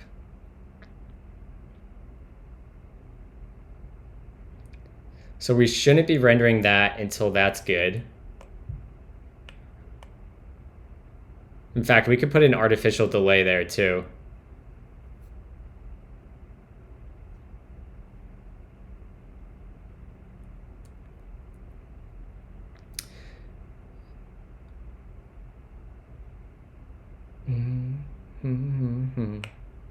And then let's look at the parent component, which renders this, which is going to be in a init component. So we're going to use our mcheck in here. We render our mcheck component. We don't want to render. We don't want to render the wizard until mcheck is successful.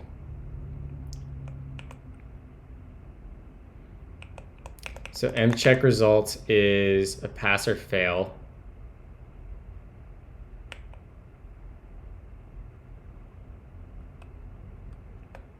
Okay, so let's come down here and we'll do another another switch statement. Functions describe the world. I missed a bunch of follows this morning, chat. I am so sorry. I was so in the zone with Advent of Code. Gatteka, Gigimon, Rajveer, Non-Fat Burrito, Boom Chaos Slodge, and Frank. If you're all are still here. I appreciate the follows. I appreciate you choosing to spend your time with us. And hopefully this isn't too chaotic. I would say that our stream is normally not chaotic, but that would be a lie. But it's normally not this chaotic. Functions describe the world. Let's change to there, and we'll just say react.string, and we'll just pass in an empty string for now. Make around that, and we'll do the same thing here, just to get this type checked. Perfect. So if we pass, that's when we want to render the wizard.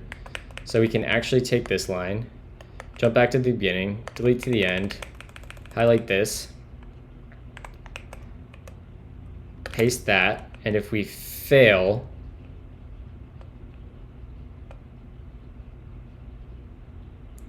actually I think if we pass or fail regardless, I think the mcheck component takes care of rendering the missing dependency.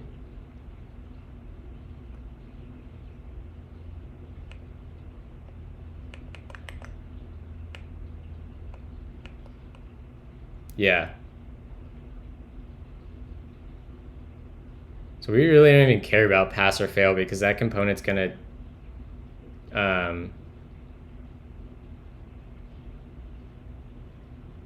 whatever. So we can say sum, and we can just ignore the value in here because we're gonna match on either. And we can delete that line. And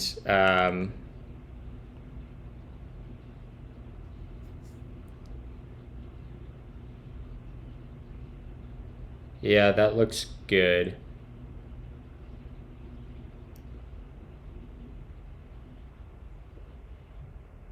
And then we switch on configuration.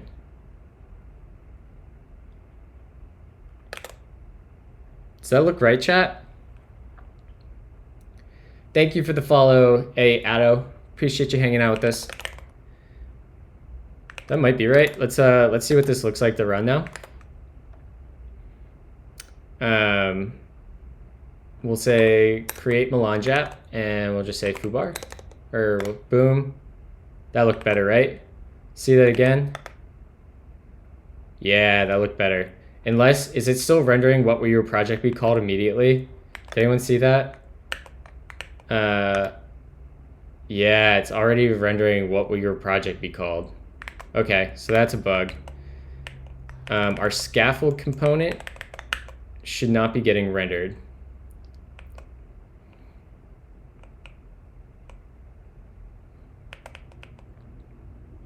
So this should be none up front. Had to bully teach. Did you get AOC part 2? We're pretty close. We just have a parsing error. I think we're most of the way through the solution. I'm gonna do a short stream after work today to wrap it up. But we're pretty close to being done. Hopefully, knock on wood. Let's see here. Why would we be rendering? Do we render?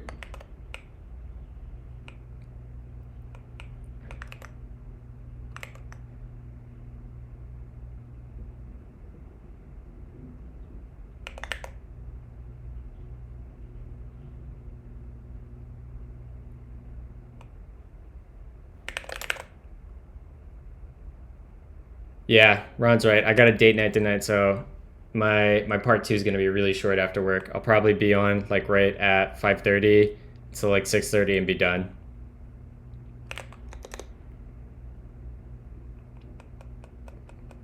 I don't understand how this is rendering what will your project be called off the bat. Let's put in artificial delay in our mcheck component.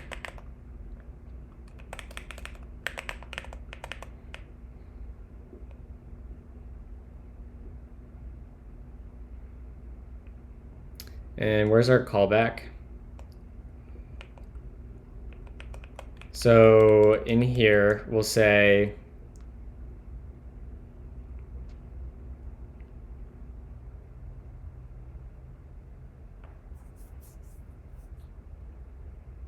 let's wrap this.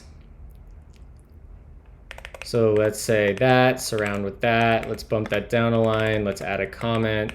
To do, format it, son of a bitch. And we'll just say like js.global.setTimeout. Yeah. I didn't even know ignore was a thing. That's kind of cool. Huh. Okay. That looks good. So let's actually give it like 2 seconds to give us, 1 second's probably fine.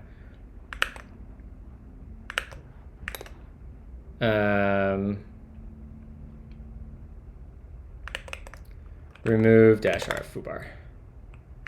Now let's say create melange app, and we'll say that actually looked right, didn't it, chat? Let's give ourselves even more timeout. Let's say like 4 seconds. And we'll run the same command.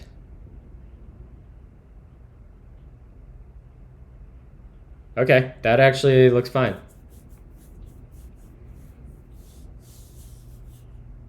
Okay, I guess it is fine. So let's undo this now.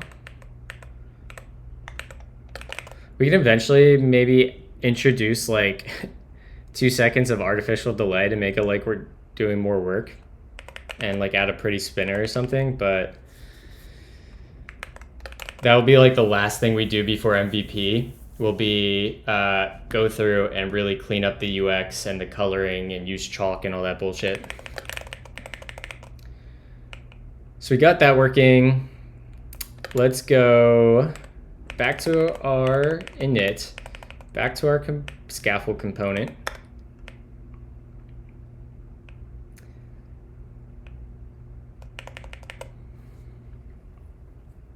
So after we scaffold, we want to have another module called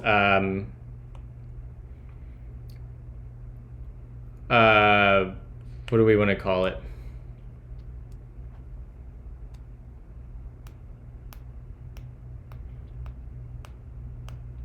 So the part we're at now, right? We got our base template copied over. The next thing we want to do is probably fill out our templates, right?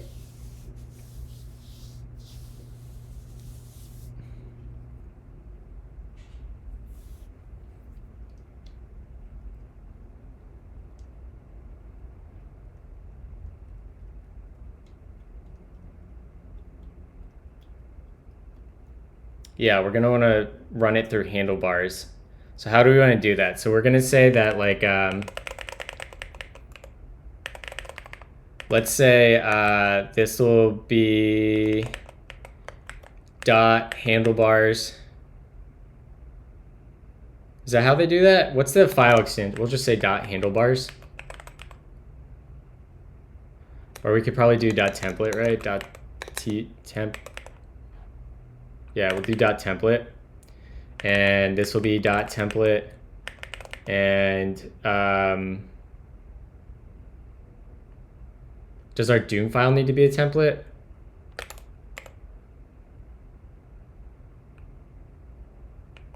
Our git ignore can be an extension too.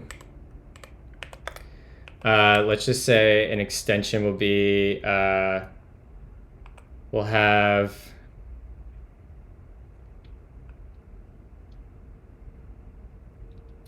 git, and I'll have a Doom file in it, I guess. Maybe.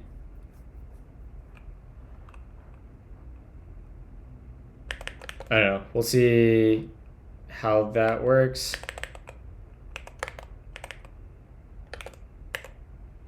And then we'll say like webpack and Vite.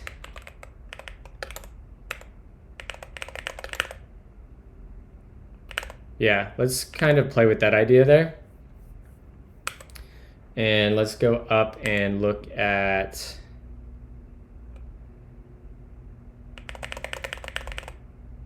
let's go grab let's just grab the we're gonna grab the Dune project file from Ghosty Configurator, which is a Melange app.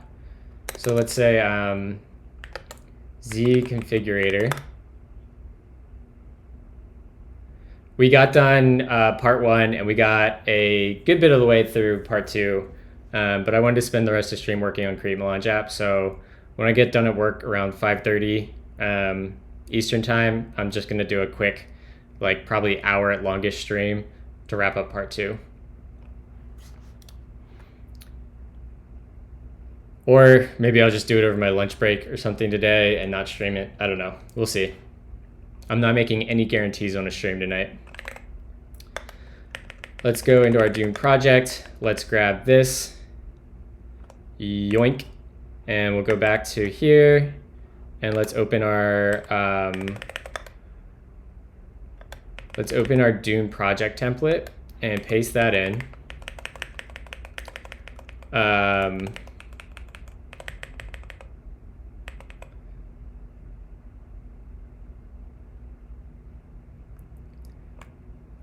We'll say your username slash I gotta look up how to write freaking handlebar templates. I don't even know how to do that. That might be good to figure out, right?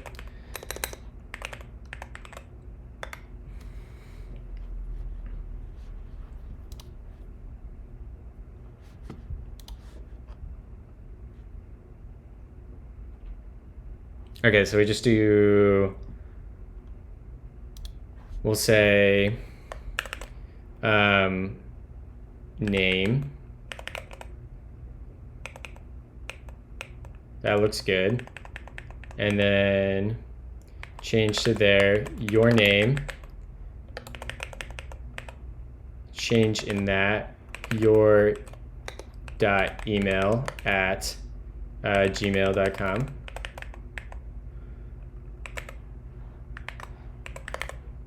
And we'll do the same thing around that.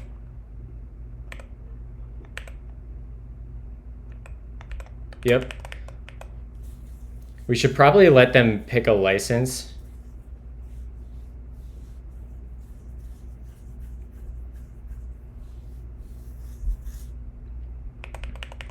Let's add a note to ourselves. No, no, not this. Okay, thank God I can get back to my other desktop.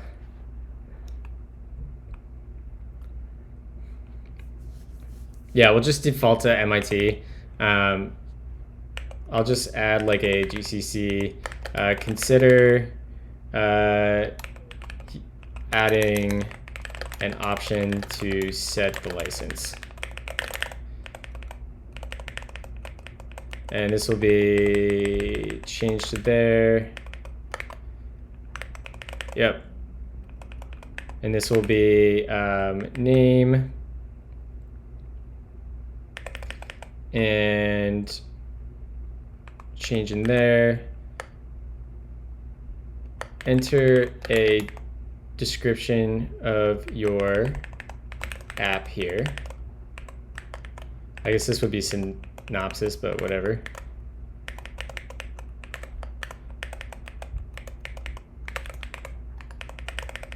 And then we're not going to give OCaml a version. We're just going to let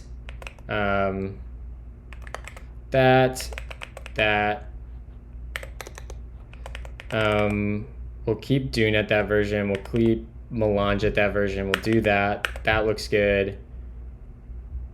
We'll eventually can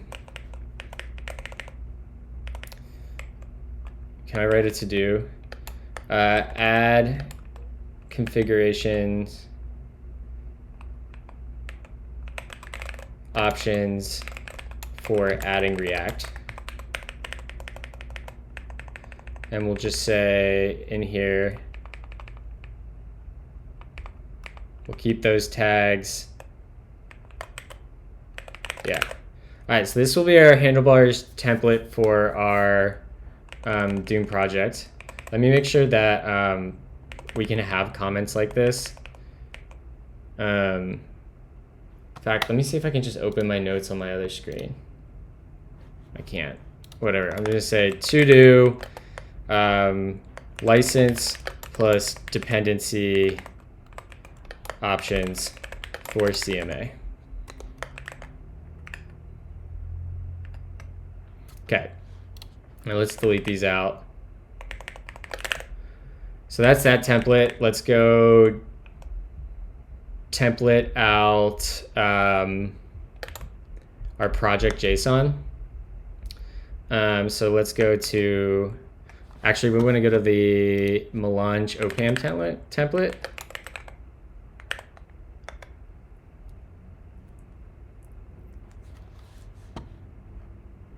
And we want to grab their package JSON because they're using Webpack.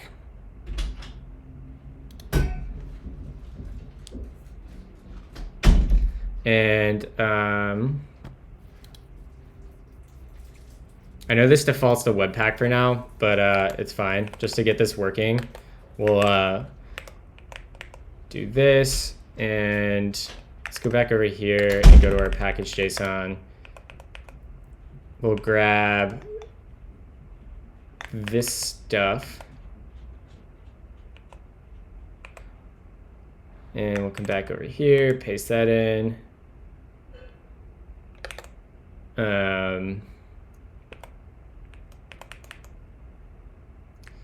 Enter your app, or what we call it in the other one. Enter a description of your app here.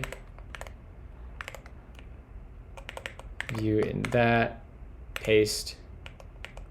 Wait, what just happened? View in there, paste that in. Scripts. Is this the right scripts? This is probably not the right scripts, but just to get through, let's bump this to 18.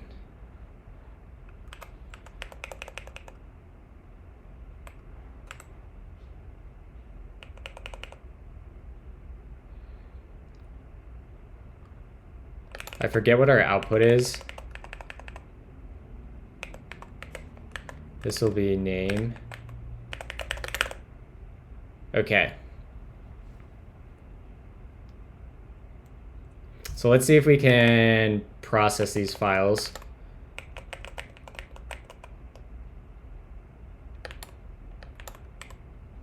Back to scaffold.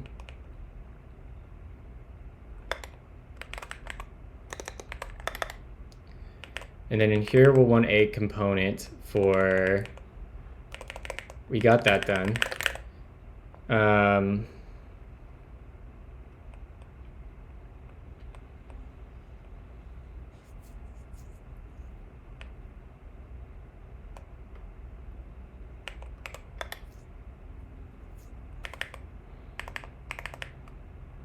I guess compile templates, module compile templates.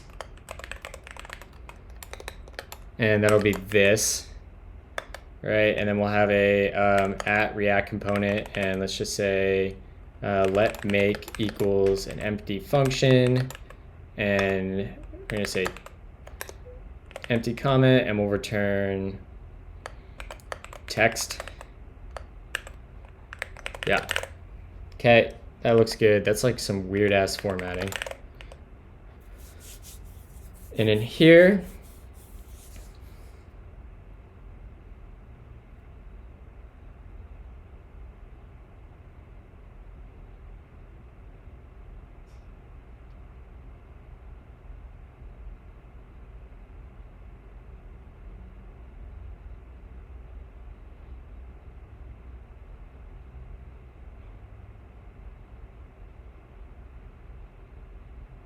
so we need to, the first thing we need to do is, let's see here.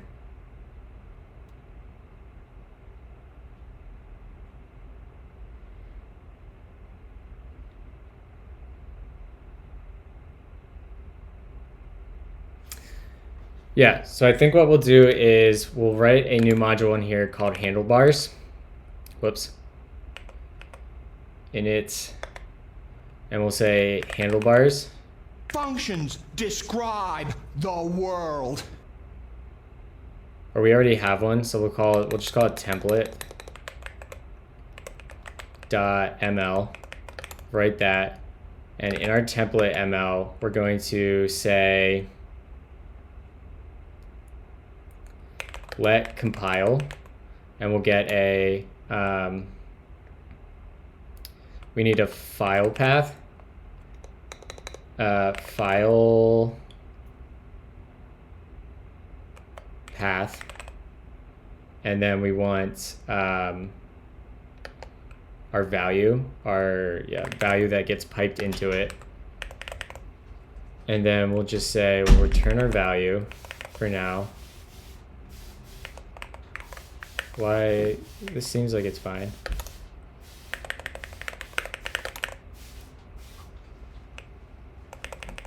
Let's see here.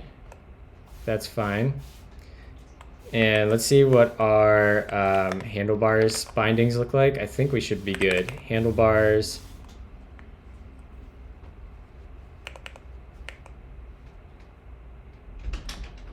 When you're done, will you move this plan out? Yeah, yep. Okay, So we have a compile. We don't need these.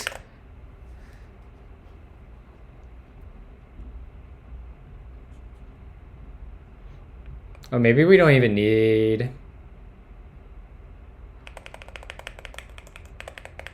What does this return? This must return our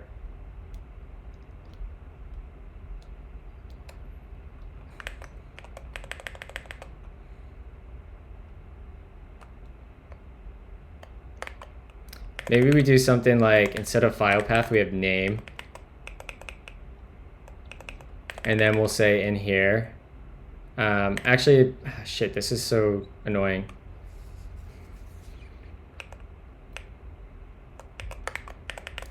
So we have let content equal fs dot, okay, we don't have everything we need here. Let's jump to our fs, and in here, we want to do like read file. Let's go look at what FS Extra has available. FS Extra, npm.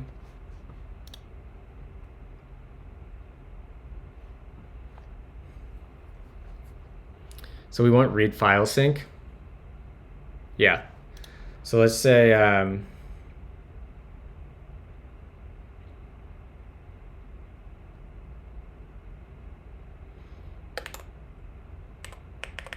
in FS Extra, let's go in here and we want to write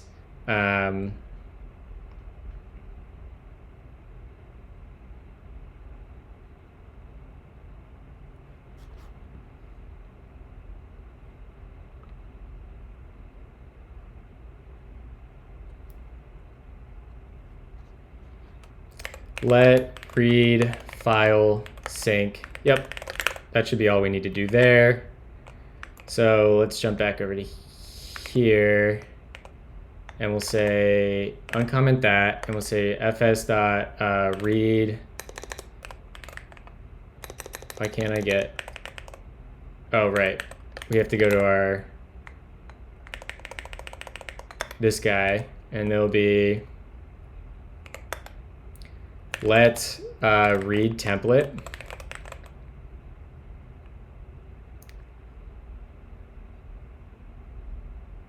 I guess we can just do read file, read template file. Template file, fs to read. Does that return a string? Yeah.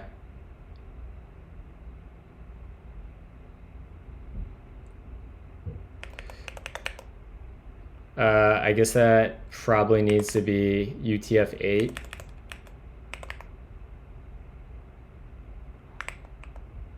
type encoding, right? We want to type encoding. Yeah, cool. It's exactly what I would have expected it to be.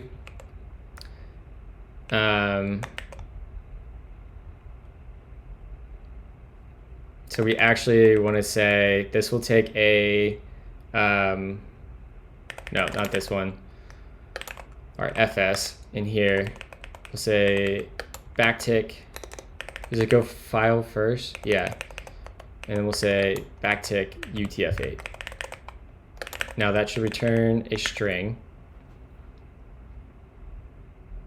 Yep. Base.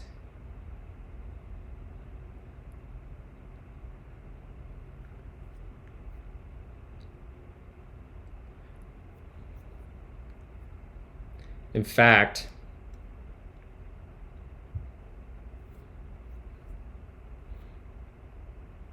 maybe we don't want to copy over everything in base, right? Like our base shouldn't have the template files in it.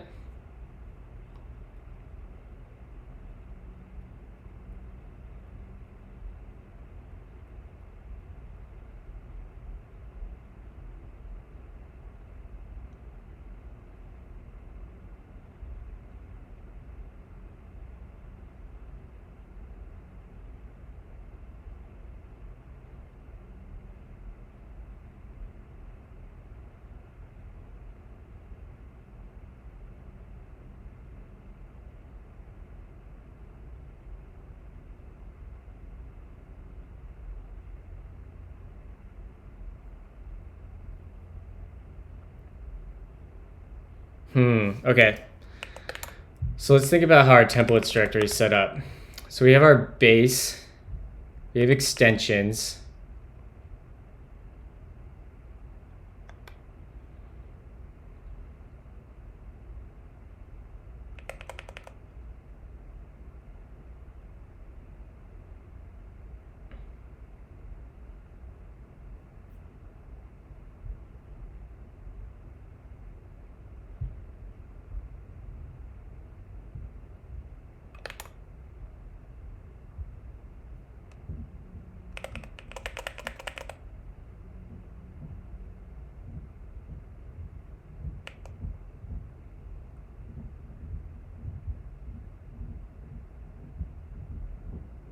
Because we don't want to read it. The problem I'm thinking about right now, chat, sorry, I was not talking through this. I don't think we want to read the template file from the template directory. We want to read it from the project directory that we just made, right? Because this is going to happen. We're going to compile our templates after we copy over the template directory. So like we copy it over, then we want to go through all our template files and like essentially compile them.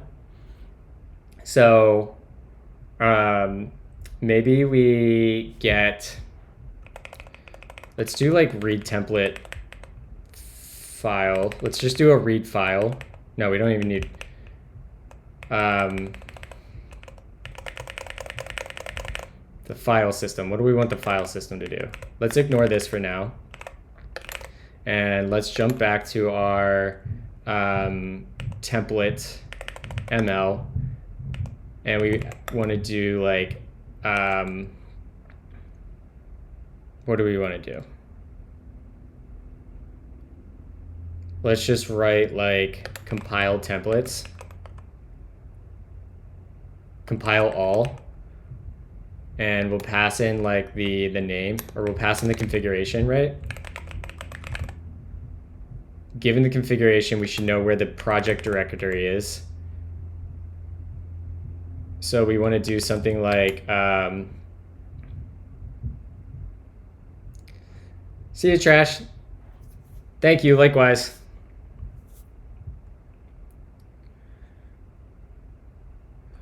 Good.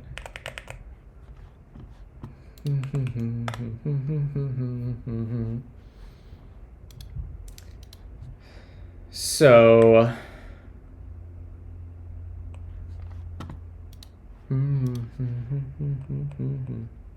we need to read all of the template files.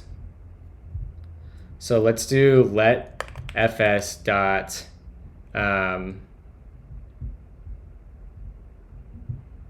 we want to do something like read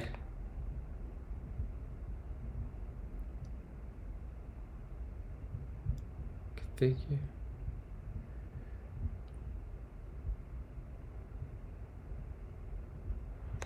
File system dot find or get template file names. That's not bad. That's pretty good. Get template files names. We'll just say template file names is that, and we'll pass configuration in. Actually, this will just take a directory. We'll say .name. And let's annotate this as a type because it's not smart enough to figure it out. Configuration.t. Now let's go implement this function in our FS. So we want to name it get template file names. And it's going to be super similar to what we just did. Let's full screen that.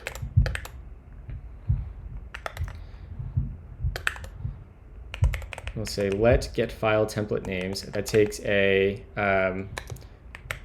dir, and then in this directory, we want to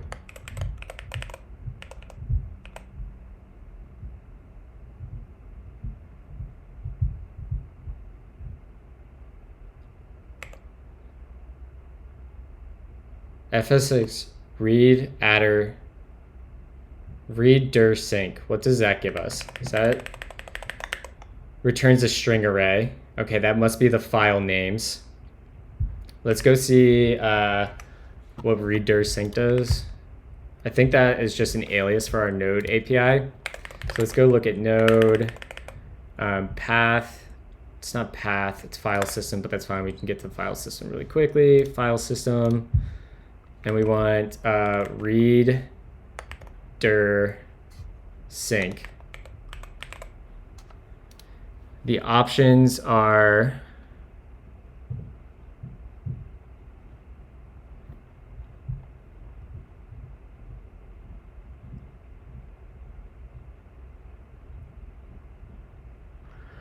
if true, reads the contents of a directory recursively. In recursive mode, it will list all files, subfiles, and directories. Sure. So we'll say we get a string array here, and we'll just say pipe that to array.toList, and then we'll filter that. We'll say list.filter. And we'll say that will take a function, which will have a file name. And we'll just return true for a second to get some formatting in here. Perfect. And we want to say string dot contains. Oh, that's just a character.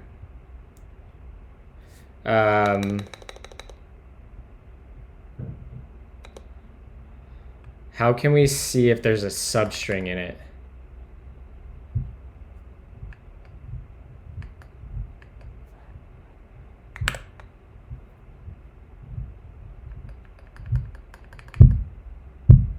Exists P checks if at least one character of S satisfies the predicate P.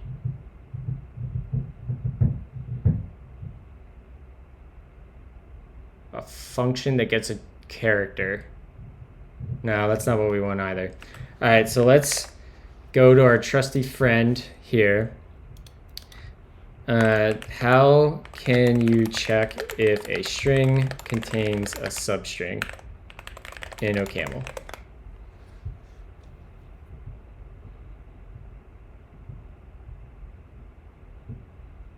Indexed opt, is that legit?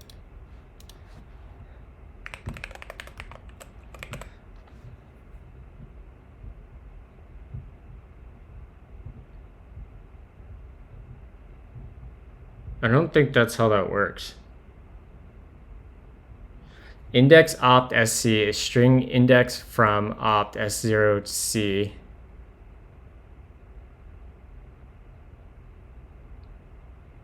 Index from opt.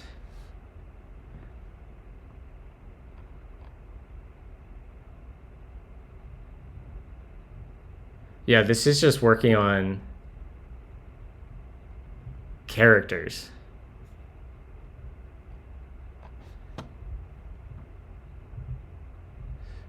I think we're gonna have to pull in RE potentially, because this is not like extracting substrings. Nope. Split on char. Nope, that's not it either. Searching. Index from SIC is the index of the first occurrence of C in S after position I.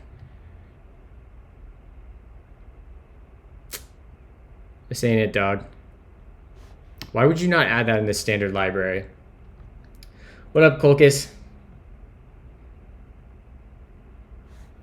Okay, so let's go see if we can pull in at least not in format. We went RE. I suspect RE is gonna have what we want. I know there's docs for this. I think this is just borked right now. Docs. RE string. So let's open this, and then I know there's a string down here. Yep. Let's see if this has...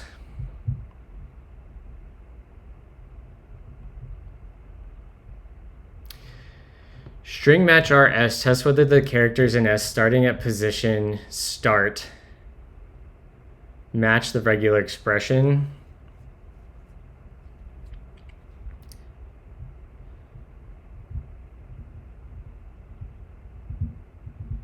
Match string S returns a substring of S that was matched by the latest string match.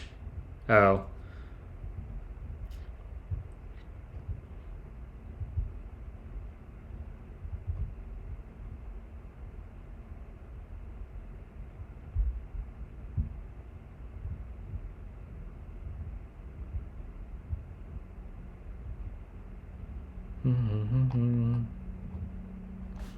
Dude, this sucks. Why is string parsing so hard in OCaml?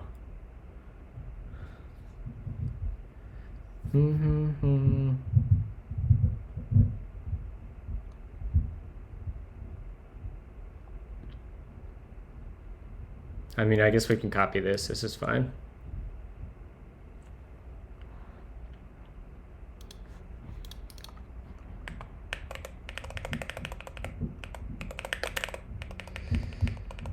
So this should return a Boolean, right? So what's this saying? We're getting our the length of our substring, and we have this recursive function that says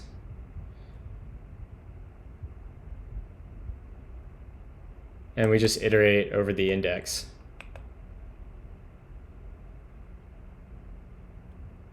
Yeah, let's rename this to index, and then let's name this stir, and we'll name this, yeah, that's fine. Okay, so we'll filter and we'll change in that, and we'll say contains substring, and it will be, what we call it, .handlebars. What were our template files called? .tmpl. Okay. So that'll be tmpl. Okay. So we have our files. That's actually all we need to do right there. So we'll return back a list of template files. And then we have, do we have a read file?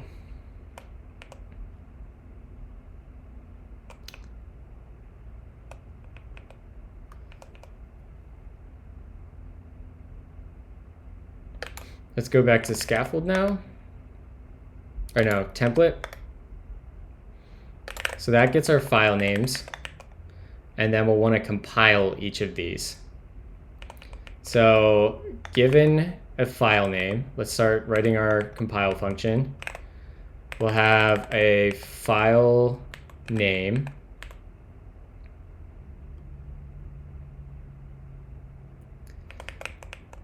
And this will be our value. We'll say fs dot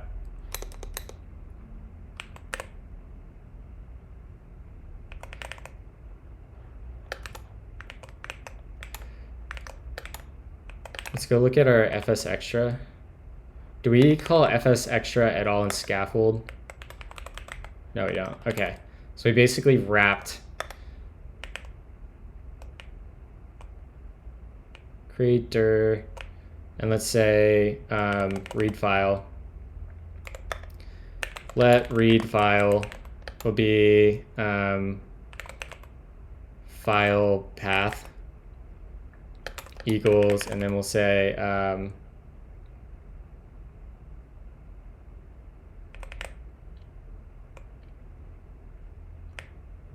yeah, we'll want to try with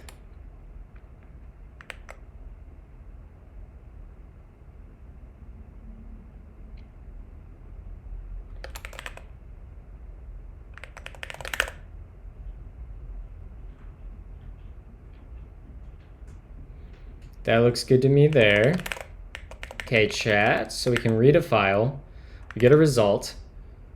So let's go back to our template. And in here, we'll say fs.read file, and that'll be a result. And we can say,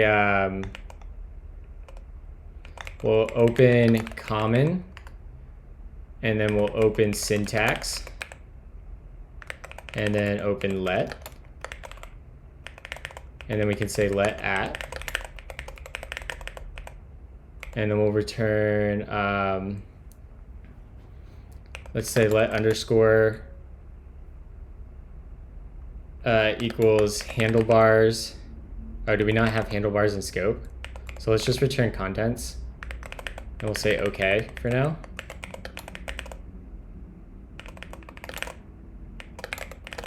Yeah, we went a little longer than an hour. We went more like an hour and a half. I did not give up. I wanted to work on create melange app, all right? We need to add handlebars to this project. So let's say, throw that in there, handlebars. And let's go back to template. And we'll say let underscore equals handlebars dot compile, and that will take our contents. And compiles takes an options, which I don't think we need. This will be our template. And then we say let this equals template value.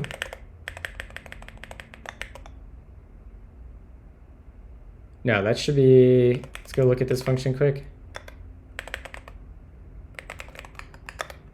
We wrote a wrapper around that. So we take a string, we compile S.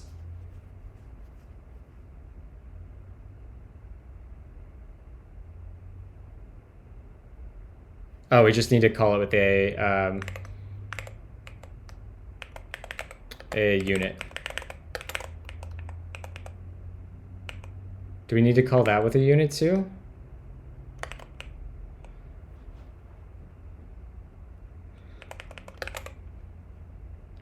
I mean, I'm gonna watch other people do it today.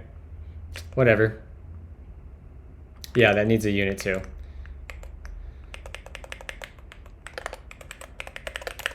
All right, so then template should be our function. This should end up being a string, and then we want to write our file back. So let's go to here, and we'll say let write file.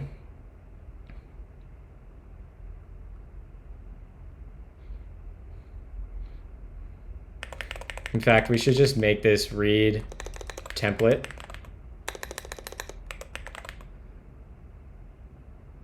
And we'll change this to write template. File path, content. Yeah, let's go to FS and we'll say, yep, like that. We also need to look up the API for how to delete a file. So like delete, del, delete, file, del file, del sync.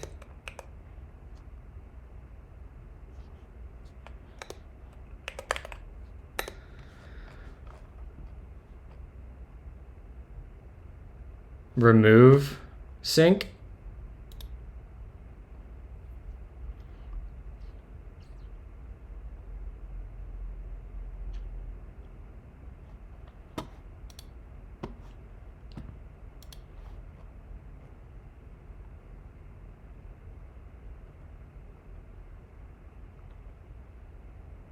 Remove sync.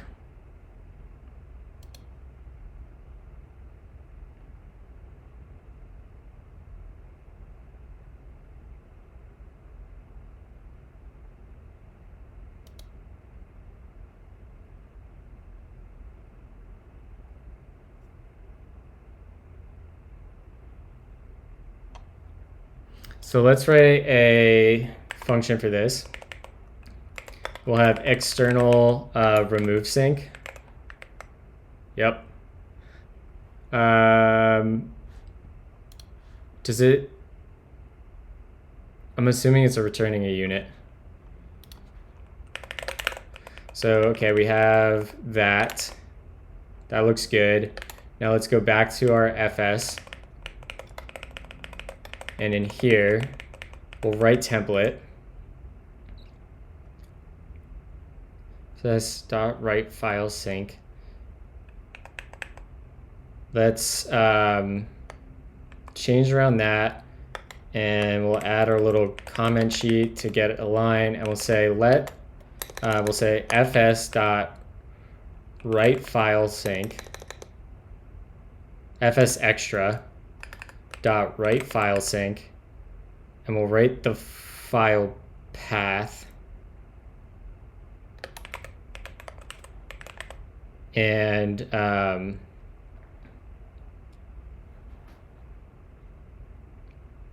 we'll write the content UTF-8. Yeah. So what that takes? Yeah. So we'll do that, and then we'll say fs extra, and then we'll say remove sync. Yep. And then we'll just return an OK unit.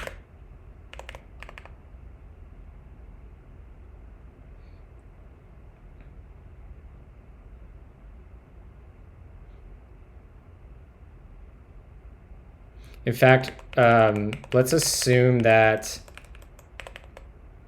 this has the dot template on it, and we need to trim let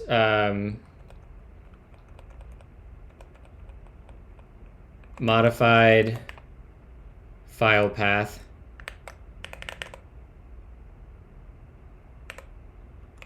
let modified let new path, new file path, new file name.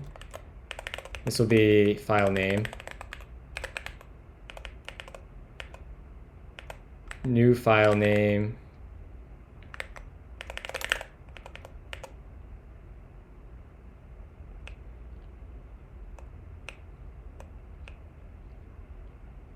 that looks good.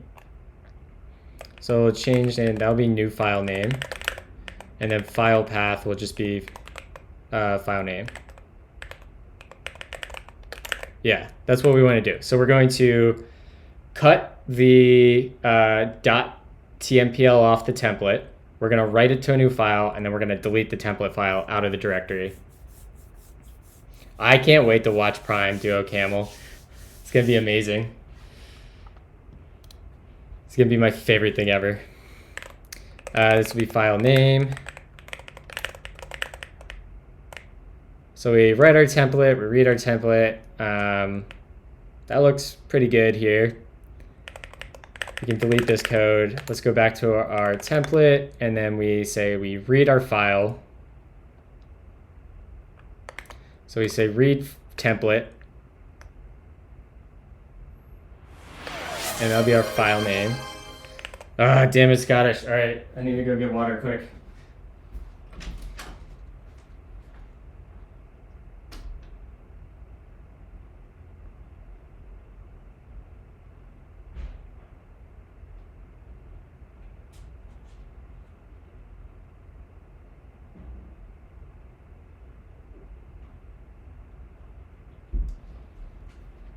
You want to come in, Boats?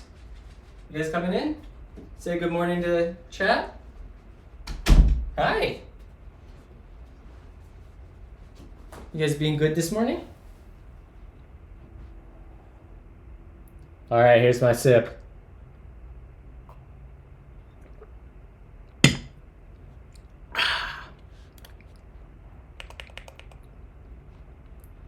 All right, so we have templated that. We compiled it. We returned the contents.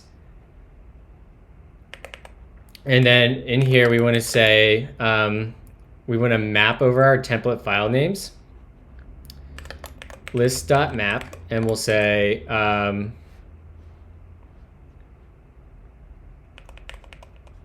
compile, is this a string? Let's say compiled contents.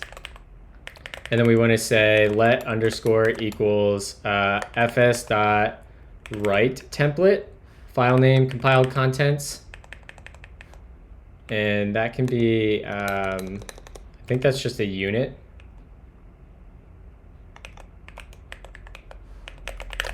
Right?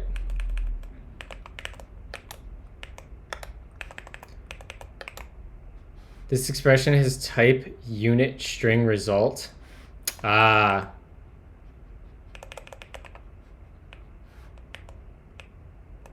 Wait, what?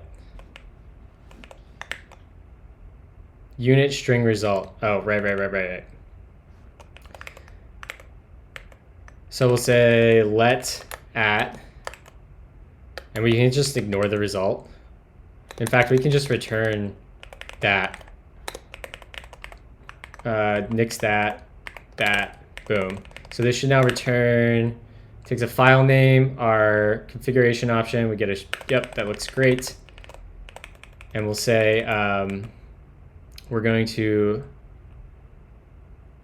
compile. Let's actually switch up how we do this. It's going to be value file name, and then we can do let compile configuration, compile with configuration is going to equal compile configuration. And then it'll be compile with configuration. And this should give us a list of results. Right? So we'll say like template file names.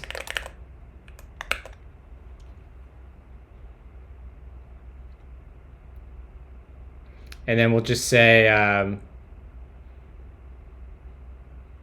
we'll do a we'll do list.fold left, and we'll get we'll get our accumulator, and we'll get a result, and we'll say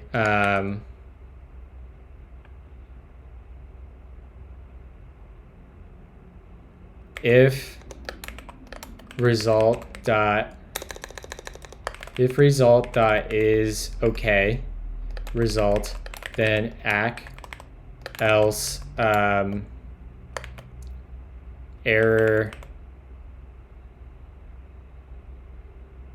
or I guess we just return the result there, right? And let's make this full screen again. What's the order of operations? We take the accumulator. So the accumulator will be just an OK unit. And this will be, let's call this X. We're going to change this into a chain here in a second, chat. So let's just say X. That needs wrapped.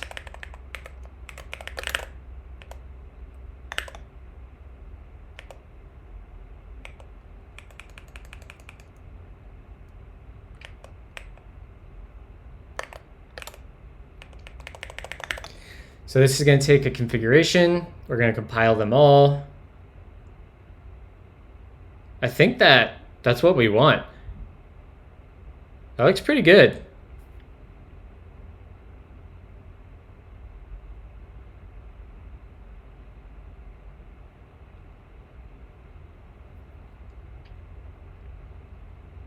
I think that is what we want, chat. So let's go back to our scaffold quick. And we're going to go and compile templates, and we'll say we need some state, or really we need an effect. So let's say react.use effect 0. Perfect. And let's change this. Let's just say let compilation result.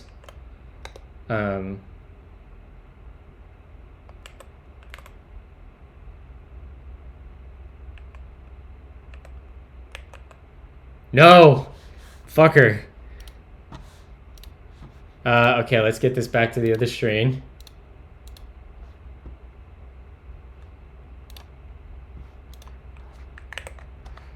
I'll just move this back to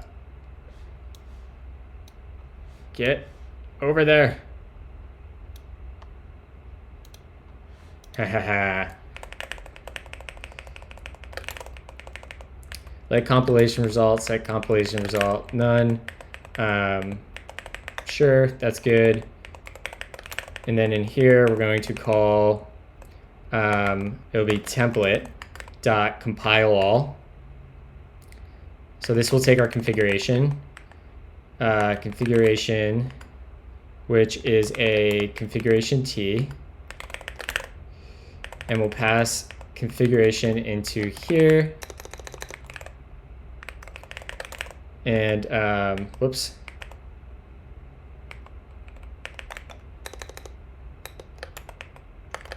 Yeah, semicolon.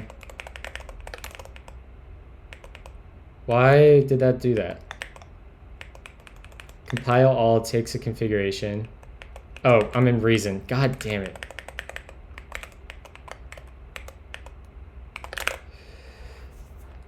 So we have that. And we'll get compilation result, and then we'll just say set compilation result, some compilation result.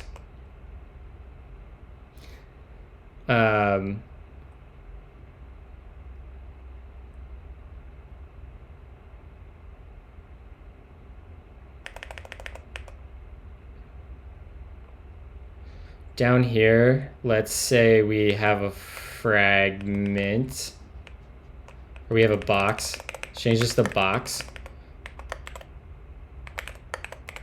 And in here, we'll say we have a switch.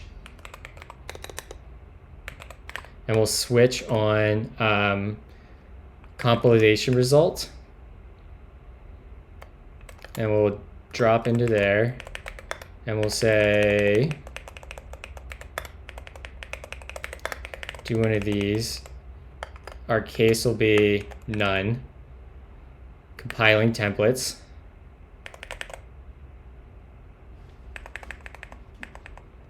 I think we have to open UI. Open UI. And then our sum. Yeah. All right, so that should be enough to like see if our compilates or our templates actually compile.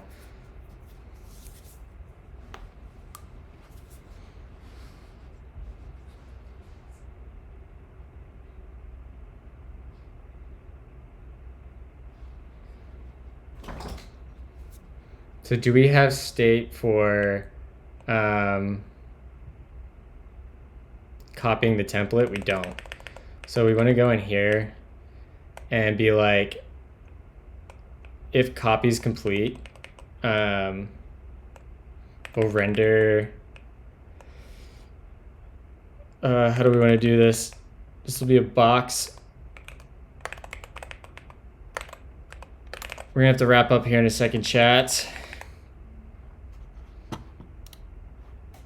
I just want to see if this works. Actually, let's just render our frickin' compile templates.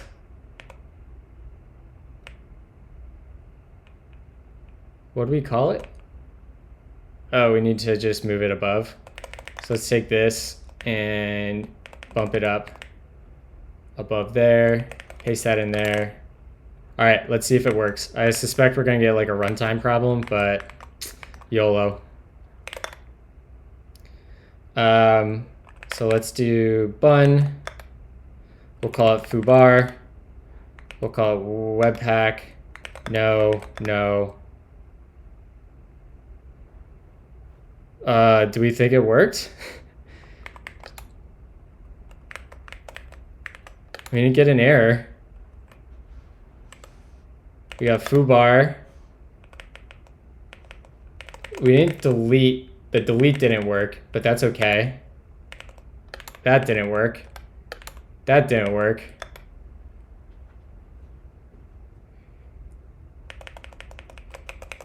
All right, so we got reasonably close. We have some boilerplate down. Do you guys want to raid? Yeah, we should raid Prime.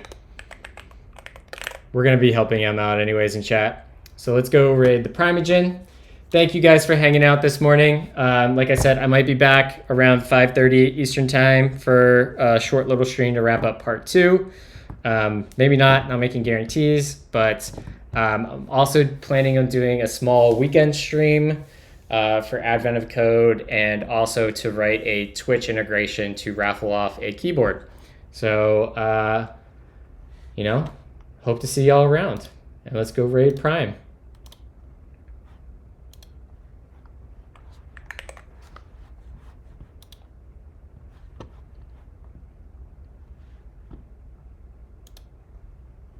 I can't even get to a screen. Oh my lord. Peace, y'all.